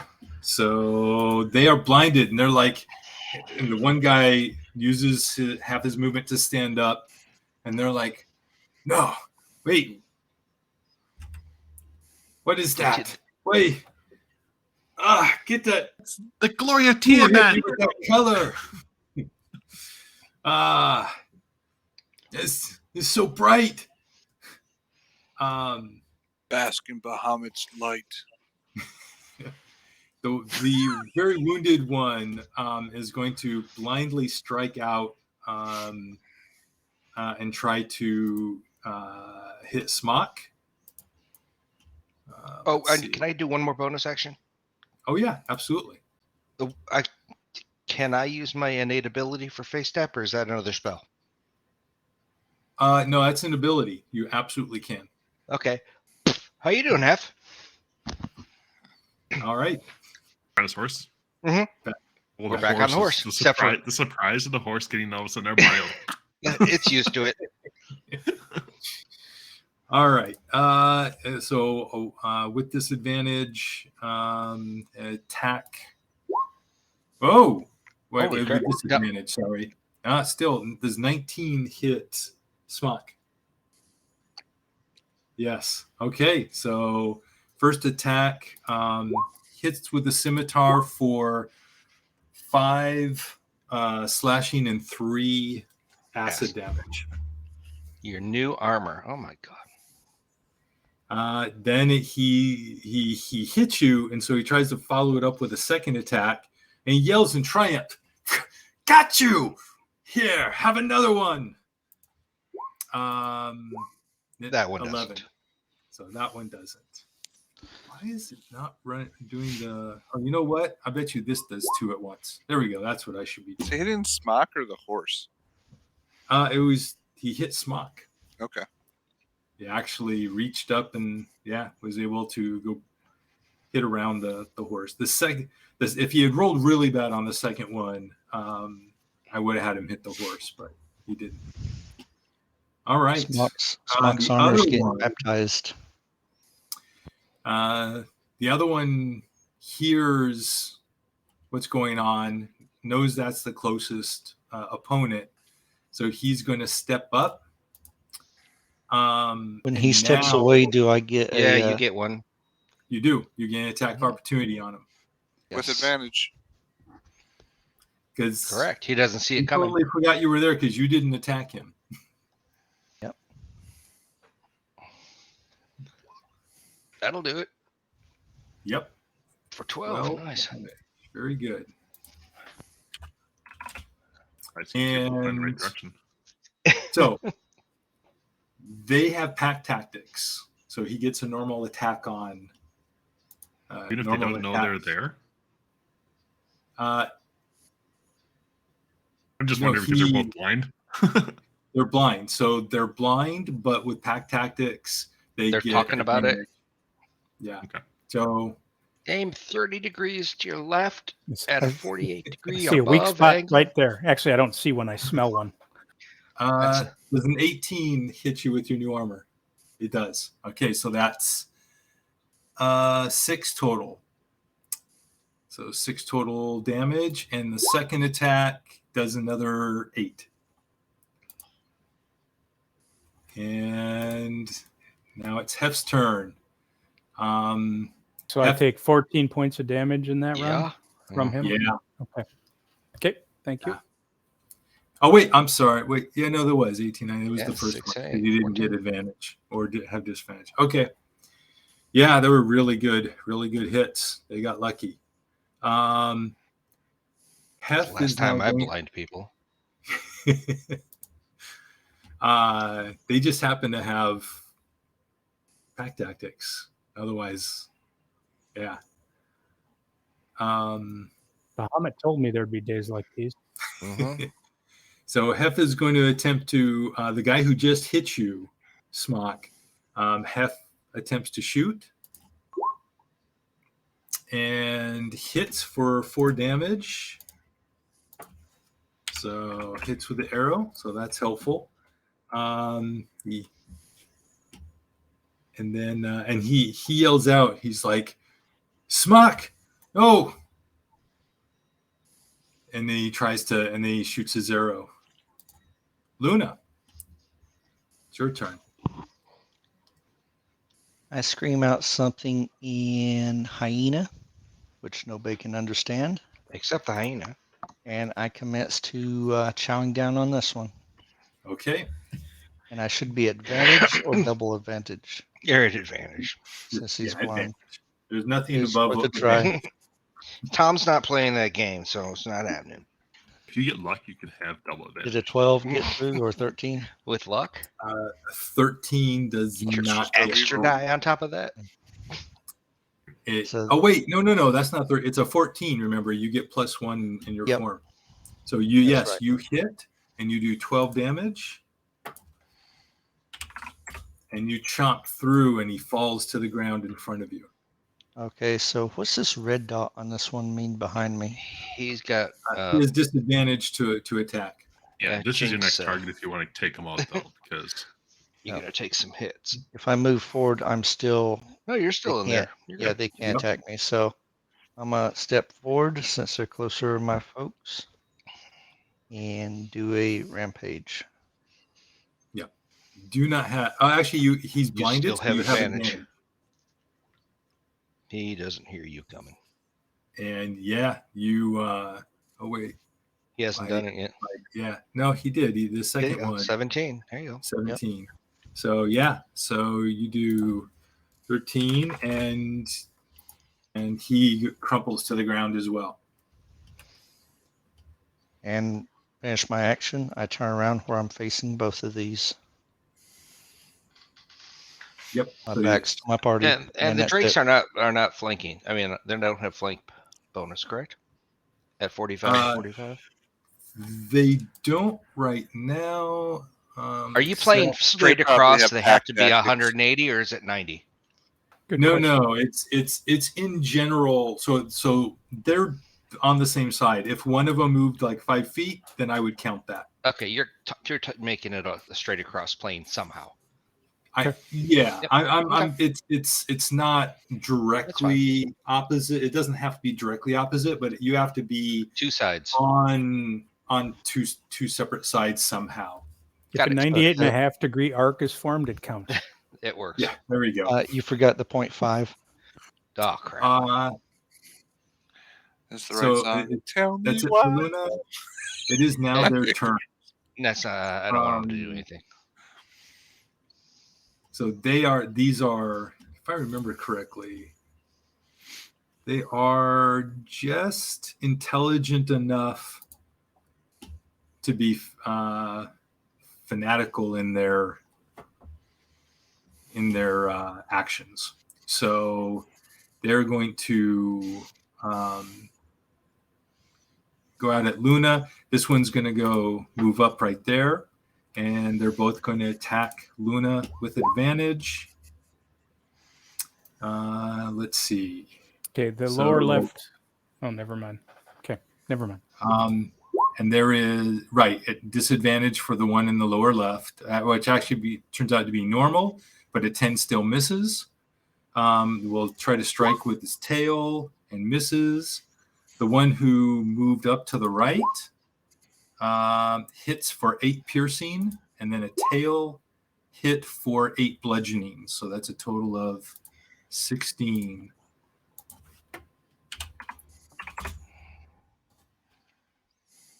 And that's their turn. Spot. What color are these drakes? Blue? They're both black. They're both black. Okay. So with my new training on dragons and such, I would know that acid would not be good for them. Correct. So I am dictating that my attacks are going to be... I'm going to try lightning. So my hands crackle with lightning as I run up. Get out of the arrow thing. Actually, if Luna doesn't care, I could just breathe lightning on him. But no, I'll just run up to here. Hey, if you Yeah, kill them it's gonna both, be- I just revert back into my normal self. Do I right? have advantage? Because Luna's on the other side of him? Yes, you do. Absolutely. Okay.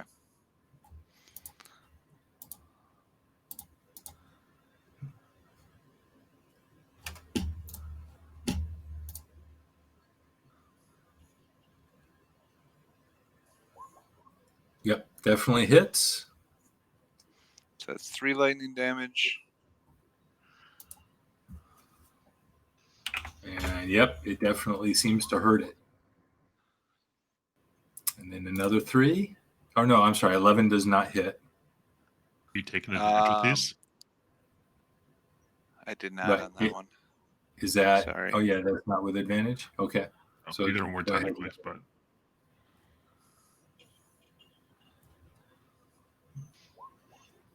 Here we go. That hits. And So then another 3. key point for flurry of blows.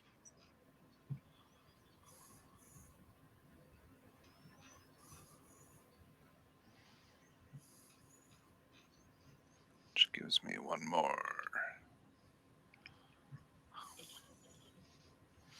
And then I will use the inspiration. What is it? A D6 to add on? D6. Yep. There you go. And that's good enough to hit. So another 3 damage. So 3 hits from behind. You pummel it, and it staggers a little, but Does the lightning seem to affect it any differently than a normal attack? That I can tell.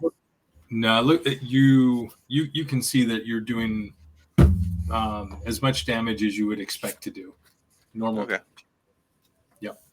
You do extra damage with lightning if you rub your feet on the ground really quickly.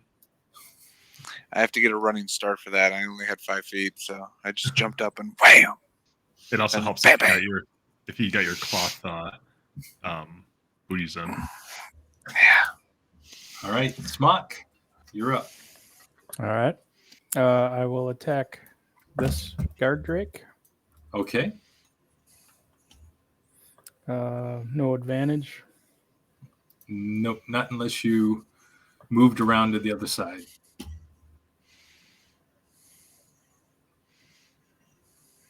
What you can do. Actually, we'll stay where we are. Okay. That definitely hits.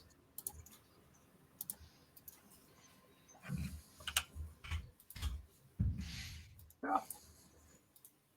Strike it good across the shoulder. Ooh, 11 Oh, more. and there is a burst of energy, and the creature burns. Okay. Do I notice that it's hurting at all, or nah? It's not bloodied yet, but it looks like you beat it up a good amount. It's staggered a little. It's Okay. close to bloody. But the radiant had an effect. It did, and yeah, you definitely damaged it. Okay. I will attack then. I will take the butt action.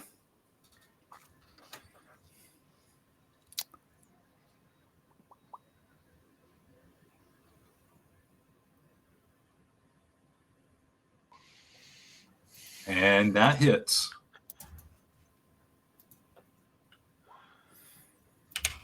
And you smack it with the butt, and you've now bloodied the creature. There's a trickle of blood coming.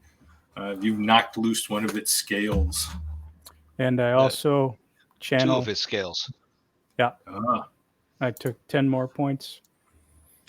And now several scales go flying off, and blood squirts out from the creature's shoulder and part of its chest. And then, I'll stay where I am. I'm done. Top of the order, Jinx.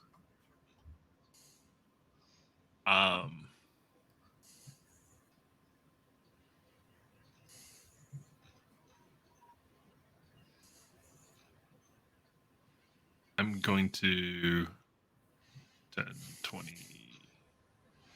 I run all the way over here, and I'm going to try to stab him from back. Okay. So advantage. Yep. Well, I get advantage on that, you said.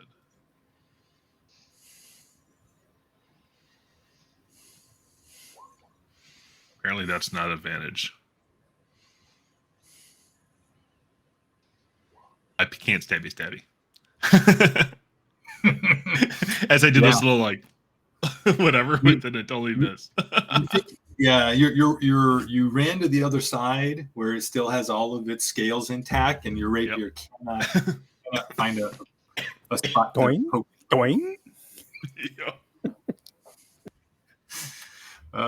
Is that it? Yeah, that's all I'm gonna do. Okay, Alamir. Now I'm going to take said horse. I need the horse to move. Follow me. Yeah, it's not just the horse. I know. The There we full go. party. There you go. And aim for this young thing over here. All right. And I'm going to The cast nice one thing of about these. horses, like it's the one way you can move other Oh, characters. hey, what do you know? It hits. There's 1. There's 2. There's 3. For a total of 11 points of damage. Yeah, and they smack them, and more scales go flying off, and the creature hisses and growls.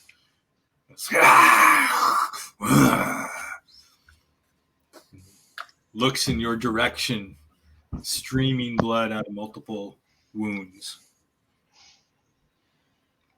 Okay, done. Is that it? Mm-hmm. The dragon wings are dead. It's Hef's turn. Hef will target the same one you just did. Can he beat 3 for 3? So you're teaching Hef battle tactics. Yes, I Battle am. movement. He can for 3 damage, which isn't quite enough to drop the creature. One of the arrow sinks into a soft spot where there's some of the scales are missing, and the creature stumbles and is just barely standing. And Hef screams in triumph. Ah! Someone finish it! Luna, your turn. In my best hyena voice, mocking this one hissing and growling at me, I return the hiss and growl at it, and then I reach out and bite it. And I get advantage, right? Yes, you do. And you bite right through it as it's sitting there, like barely standing. It had its neck turned to you, looking over at Alamir and Hef, and you just tear through its neck, and it falls to the ground. And from there, I go into Rampage and turn on the last one. Mm-hmm. Advantage again. And you hit 10 damage. Have you reached out and bit someone lately? Yes, he has. Every chance I get. And that Drake is now bloody. Okay, I'm standing my ground. Okay. This guard Drake left, the last thing standing, just has this intense look of murder and anger and just death in its eyes. And it's turned to face Luna, which is the closest thing at it, the creature that just attacked it. And it lunges out and tries to bite you. No longer has advantage, but a 15 hits for 4, and then a tail strike for 9 more, so 13. And Luna's hyena form is now bloodied, and it's Spot's turn. My fists go into fire just because I like to change it every time. Why not? So I'm not rolling with advantage. Damn it. But you do hit, but you can try again if you want to try for a crit. Nope. So 3 fire.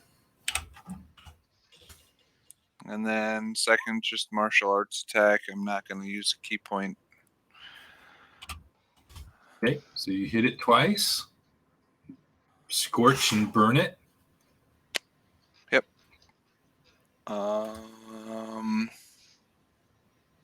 Yelps.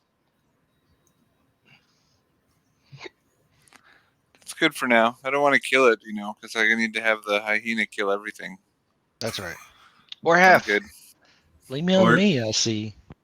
It's Smock's turn. Alrighty. I move here. And I attack. Okay. Now, is that with advantage? Yeah. Should be. It- by his death. Two sides. I'm just going on the. That's what Yep. I've No, learned. it's 2 sides. Yep, that definitely hits.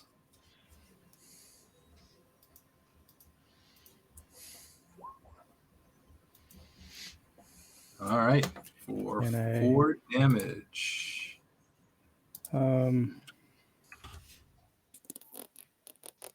When is the next turn, or when is the new turn? I'm the end, right? I'm the last. You're it. Yep. You are. Yep. I'm it. Okay. Okay, then I'll go ahead and use my bonus action. Still advantage? Yes, of course. Yes. Still advantage. 15 That to hit. hits. Yep.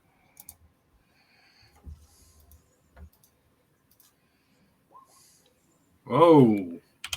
And you smack it good with the butt of the halberd, and it Close. cracks. You hear a Smite it. crack Take skull. the kill away from the hyena. And it's Kill stealer. Yeah. It staggers, but is still standing. Oh, come on. That is not okay.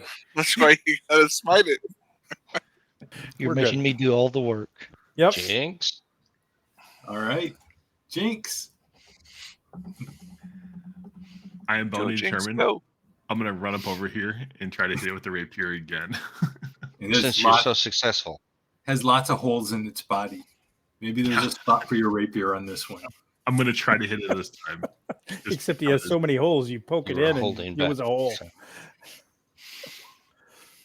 Yep, you did. There was a huge hole in its side, and I stab for 8 hit points. Monster 8 points.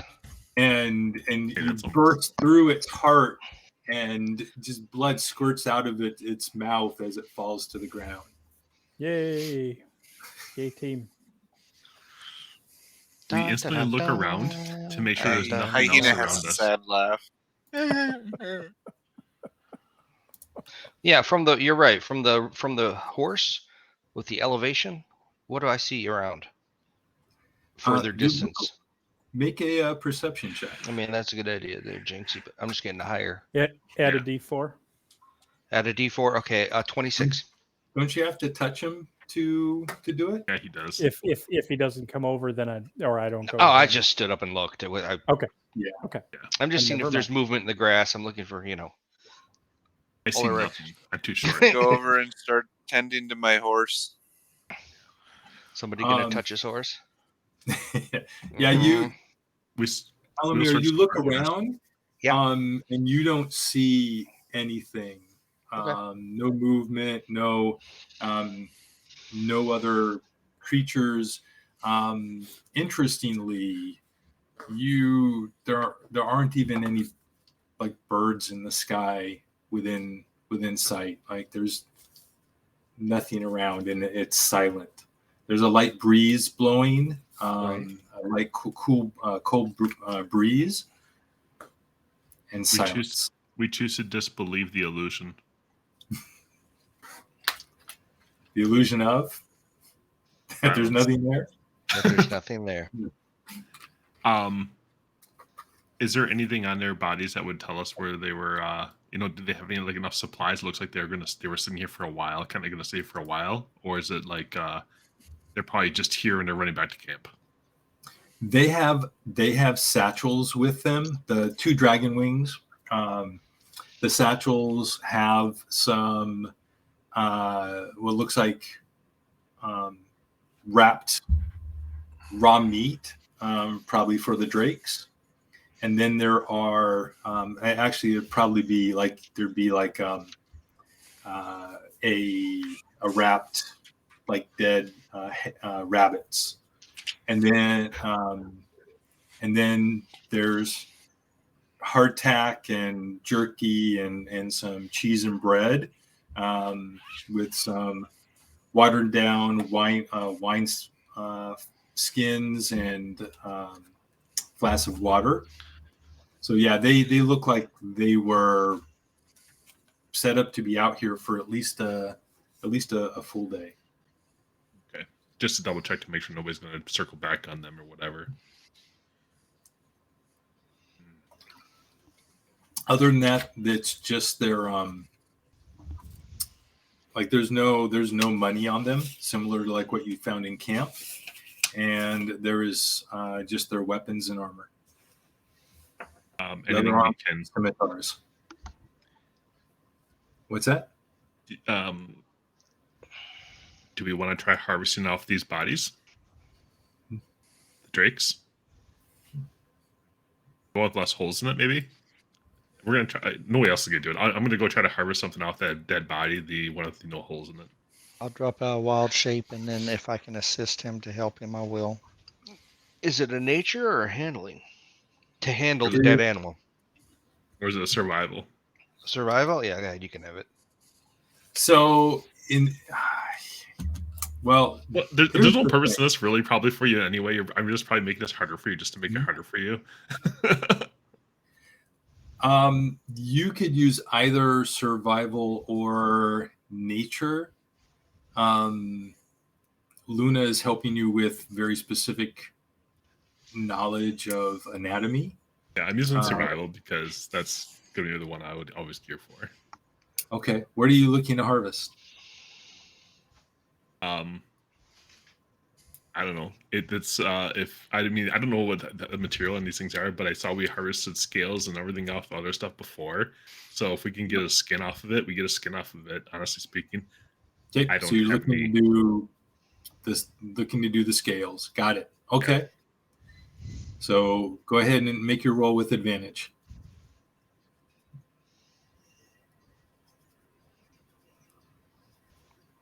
You can make you scale mail armor. That's stealth. Oh, that was stealth. I'm like, that was way too good. I was like, wow. 2d20. There you go. How's that? Oh, look at that. Yeah, no, that's pretty good. Do I see dragon scale armor in your future? Yeah, you rolled a natural 20. Mm-hmm. I got a displacer beast. You what you got? You can't crit pass. If the DC is 25, I still fail. That's fine.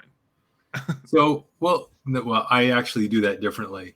If you crit, the crit lowers the DC by 1 level, and then you may or may not still pass. Okay. So the crit does something. No, but you're able to. The creature is obviously damaged. Was damaged around the shoulder and stuff, but you're able to still get a decent amount of the scales off in a complete piece. Yeah, not bad.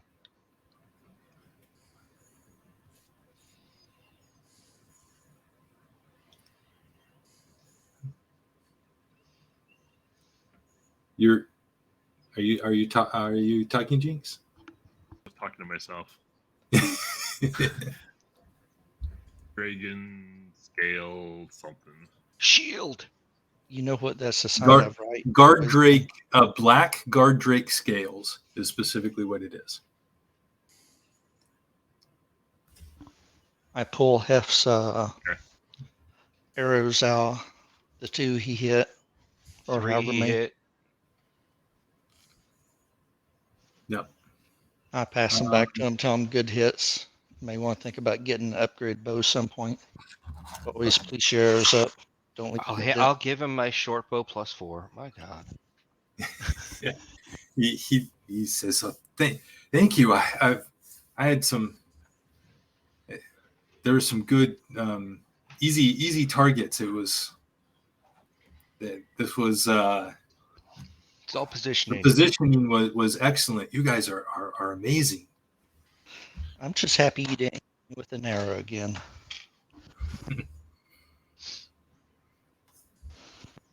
All right. Anything else you're looking to do? There's nothing. You don't find anything else on the bodies. Anything else you want to do in this area before you leave? No, we're heading back to camp. Heading back to their camp. Yep, and away we go. Okay.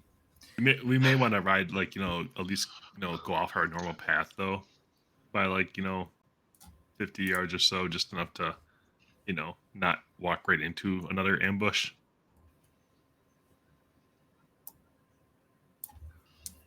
So, so you continue on. You enter the hills. The path through the hills there's only the one pass through that section that you know of. You can try to look for a different one if you want. As we go, whichever way we go, we want to make sure we're watching for ambushes. We're on guard now. You do. So the question is, are you looking for a different way through the hills?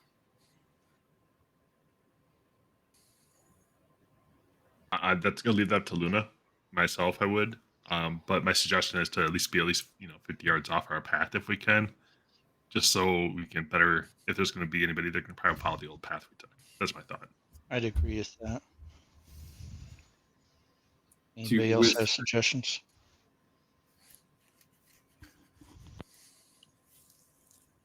I think that'll work fine.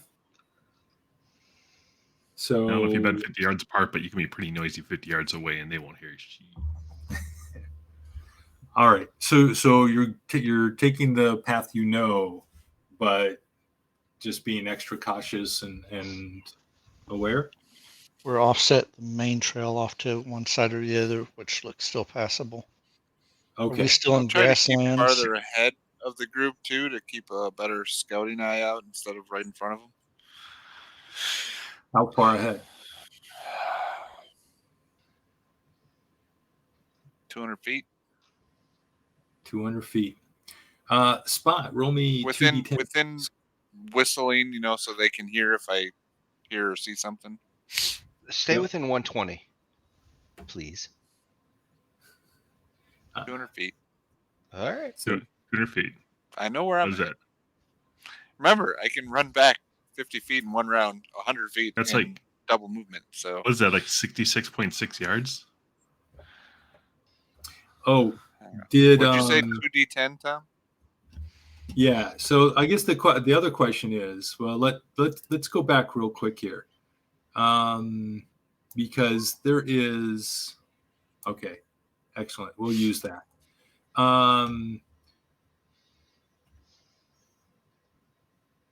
Was there any healing being done?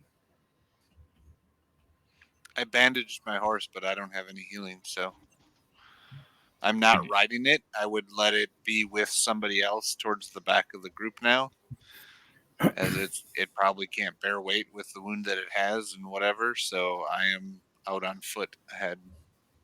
Okay. I can heal myself for 15. I am down 22 hit points with 6 left. Yep. So that's the question: is what exactly? Okay.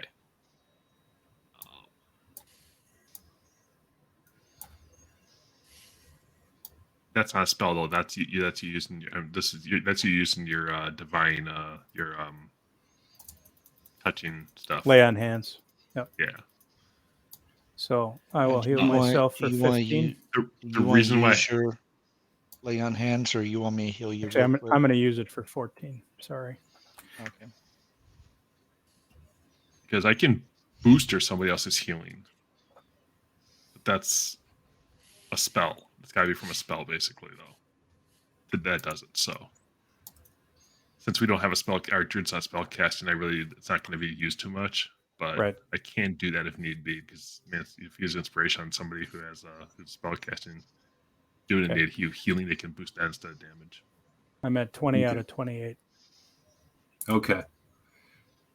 That's all I wanted to know before we went back. All right. The question I had was, how far down is the horse? It's almost dead, right? It's really hurt. Yeah. Let's Two or see, I'm three. looking. Cure wounds or the healing ward's the smaller one. It's down 11 hit points. It's got 2 of 13. So Yeah. Okay. it'll. I mean, it's not dead. So it's just, if anything, I mean- it's slowing us down right now. Being wounded. So it's up to you guys if you want to heal it or if you want to let it go. He can't heal it without jumping out of form either, unless he's jumping. I'm out. doing that on the horse. Okay. So that And then- actually is exactly what it needed to be full health. You healed it. You cured it completely. And then Are I you walk still gonna over. walk? Okay. Okay. No, because we have 2 people on one horse. So I will still walk and let that horse then be for whoever else needs it. So you're If gonna Hef let wants his own.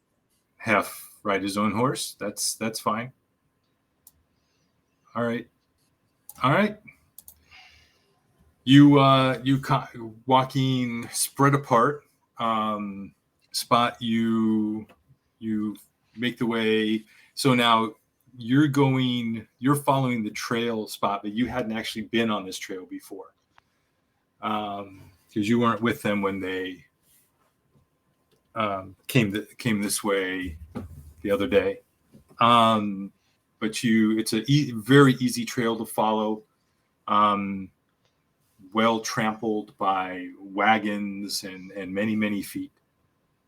And you wind through the path in the hills, and you finally make it to the entrance of the raider camp.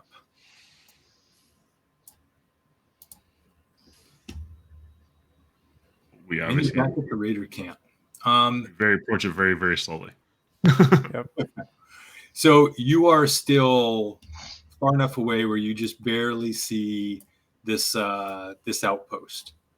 Yeah, I would assume they would have told me when to stop once I see it or whatever, and then they would catch up.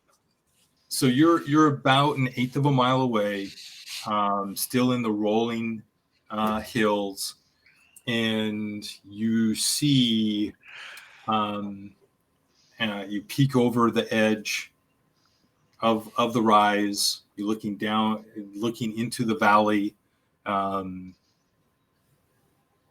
opening in the plateau that goes into the valley, and it doesn't look like you don't see any movement.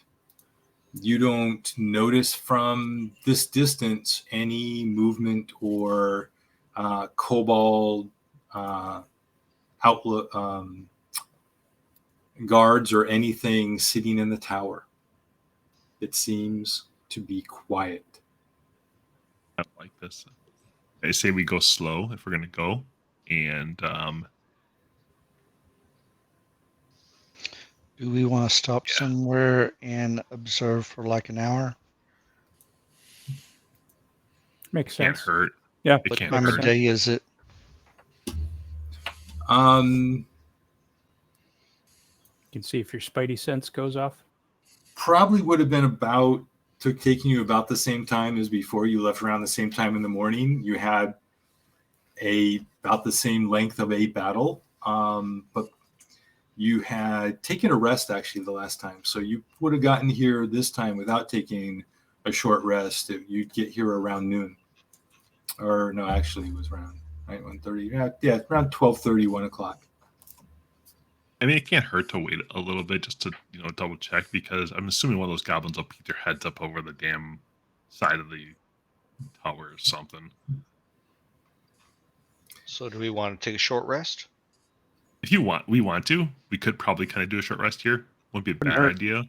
Wouldn't hurt. Well, if that's the Okay. case, I'm gonna take my 2 first level spells back, or slots back. Yep. With my So arcane everybody recovery. you're able to easily take a short rest, and we will pick up at the end of that short rest. Go ahead and give it to yourselves now so we remember, and we will pick up at the end of that next week, and we'll stop right here. Level 4. There's the Alamar we all know. Good try, Alan. Good try. Not quite. I was going to say, Yeah, okay. You guys got it. You guys are gonna be fine anyway. Smock's taking some serious hit dice back. Because just so you know, if you ever take a short rest, you're always gonna get a stronger rest every single time. So you always get an extra D6 if you want to roll toward it if you need it. If you don't need it, obviously don't worry about it. Cool. Excellent. Thank you. All right. Well, thank you, everyone. Yeah. Nice. Even though we had a little hiccup there with power outage, we had. We'll see what you find in the now empty camp next week. So is Hef now a level 1? Yeah. Not yet. Not yet. Maybe someday. We'll celebrate when he hits it. There you go. And maybe some more, many more mornings of training and live combat, and many more mornings of training with Smock. And I'm gonna have to find a therapist for my horse. I keep changing in front of him. All right. Thank you, everyone. Thank you, everyone, for watching. And everyone, have a good night. We will catch you next week.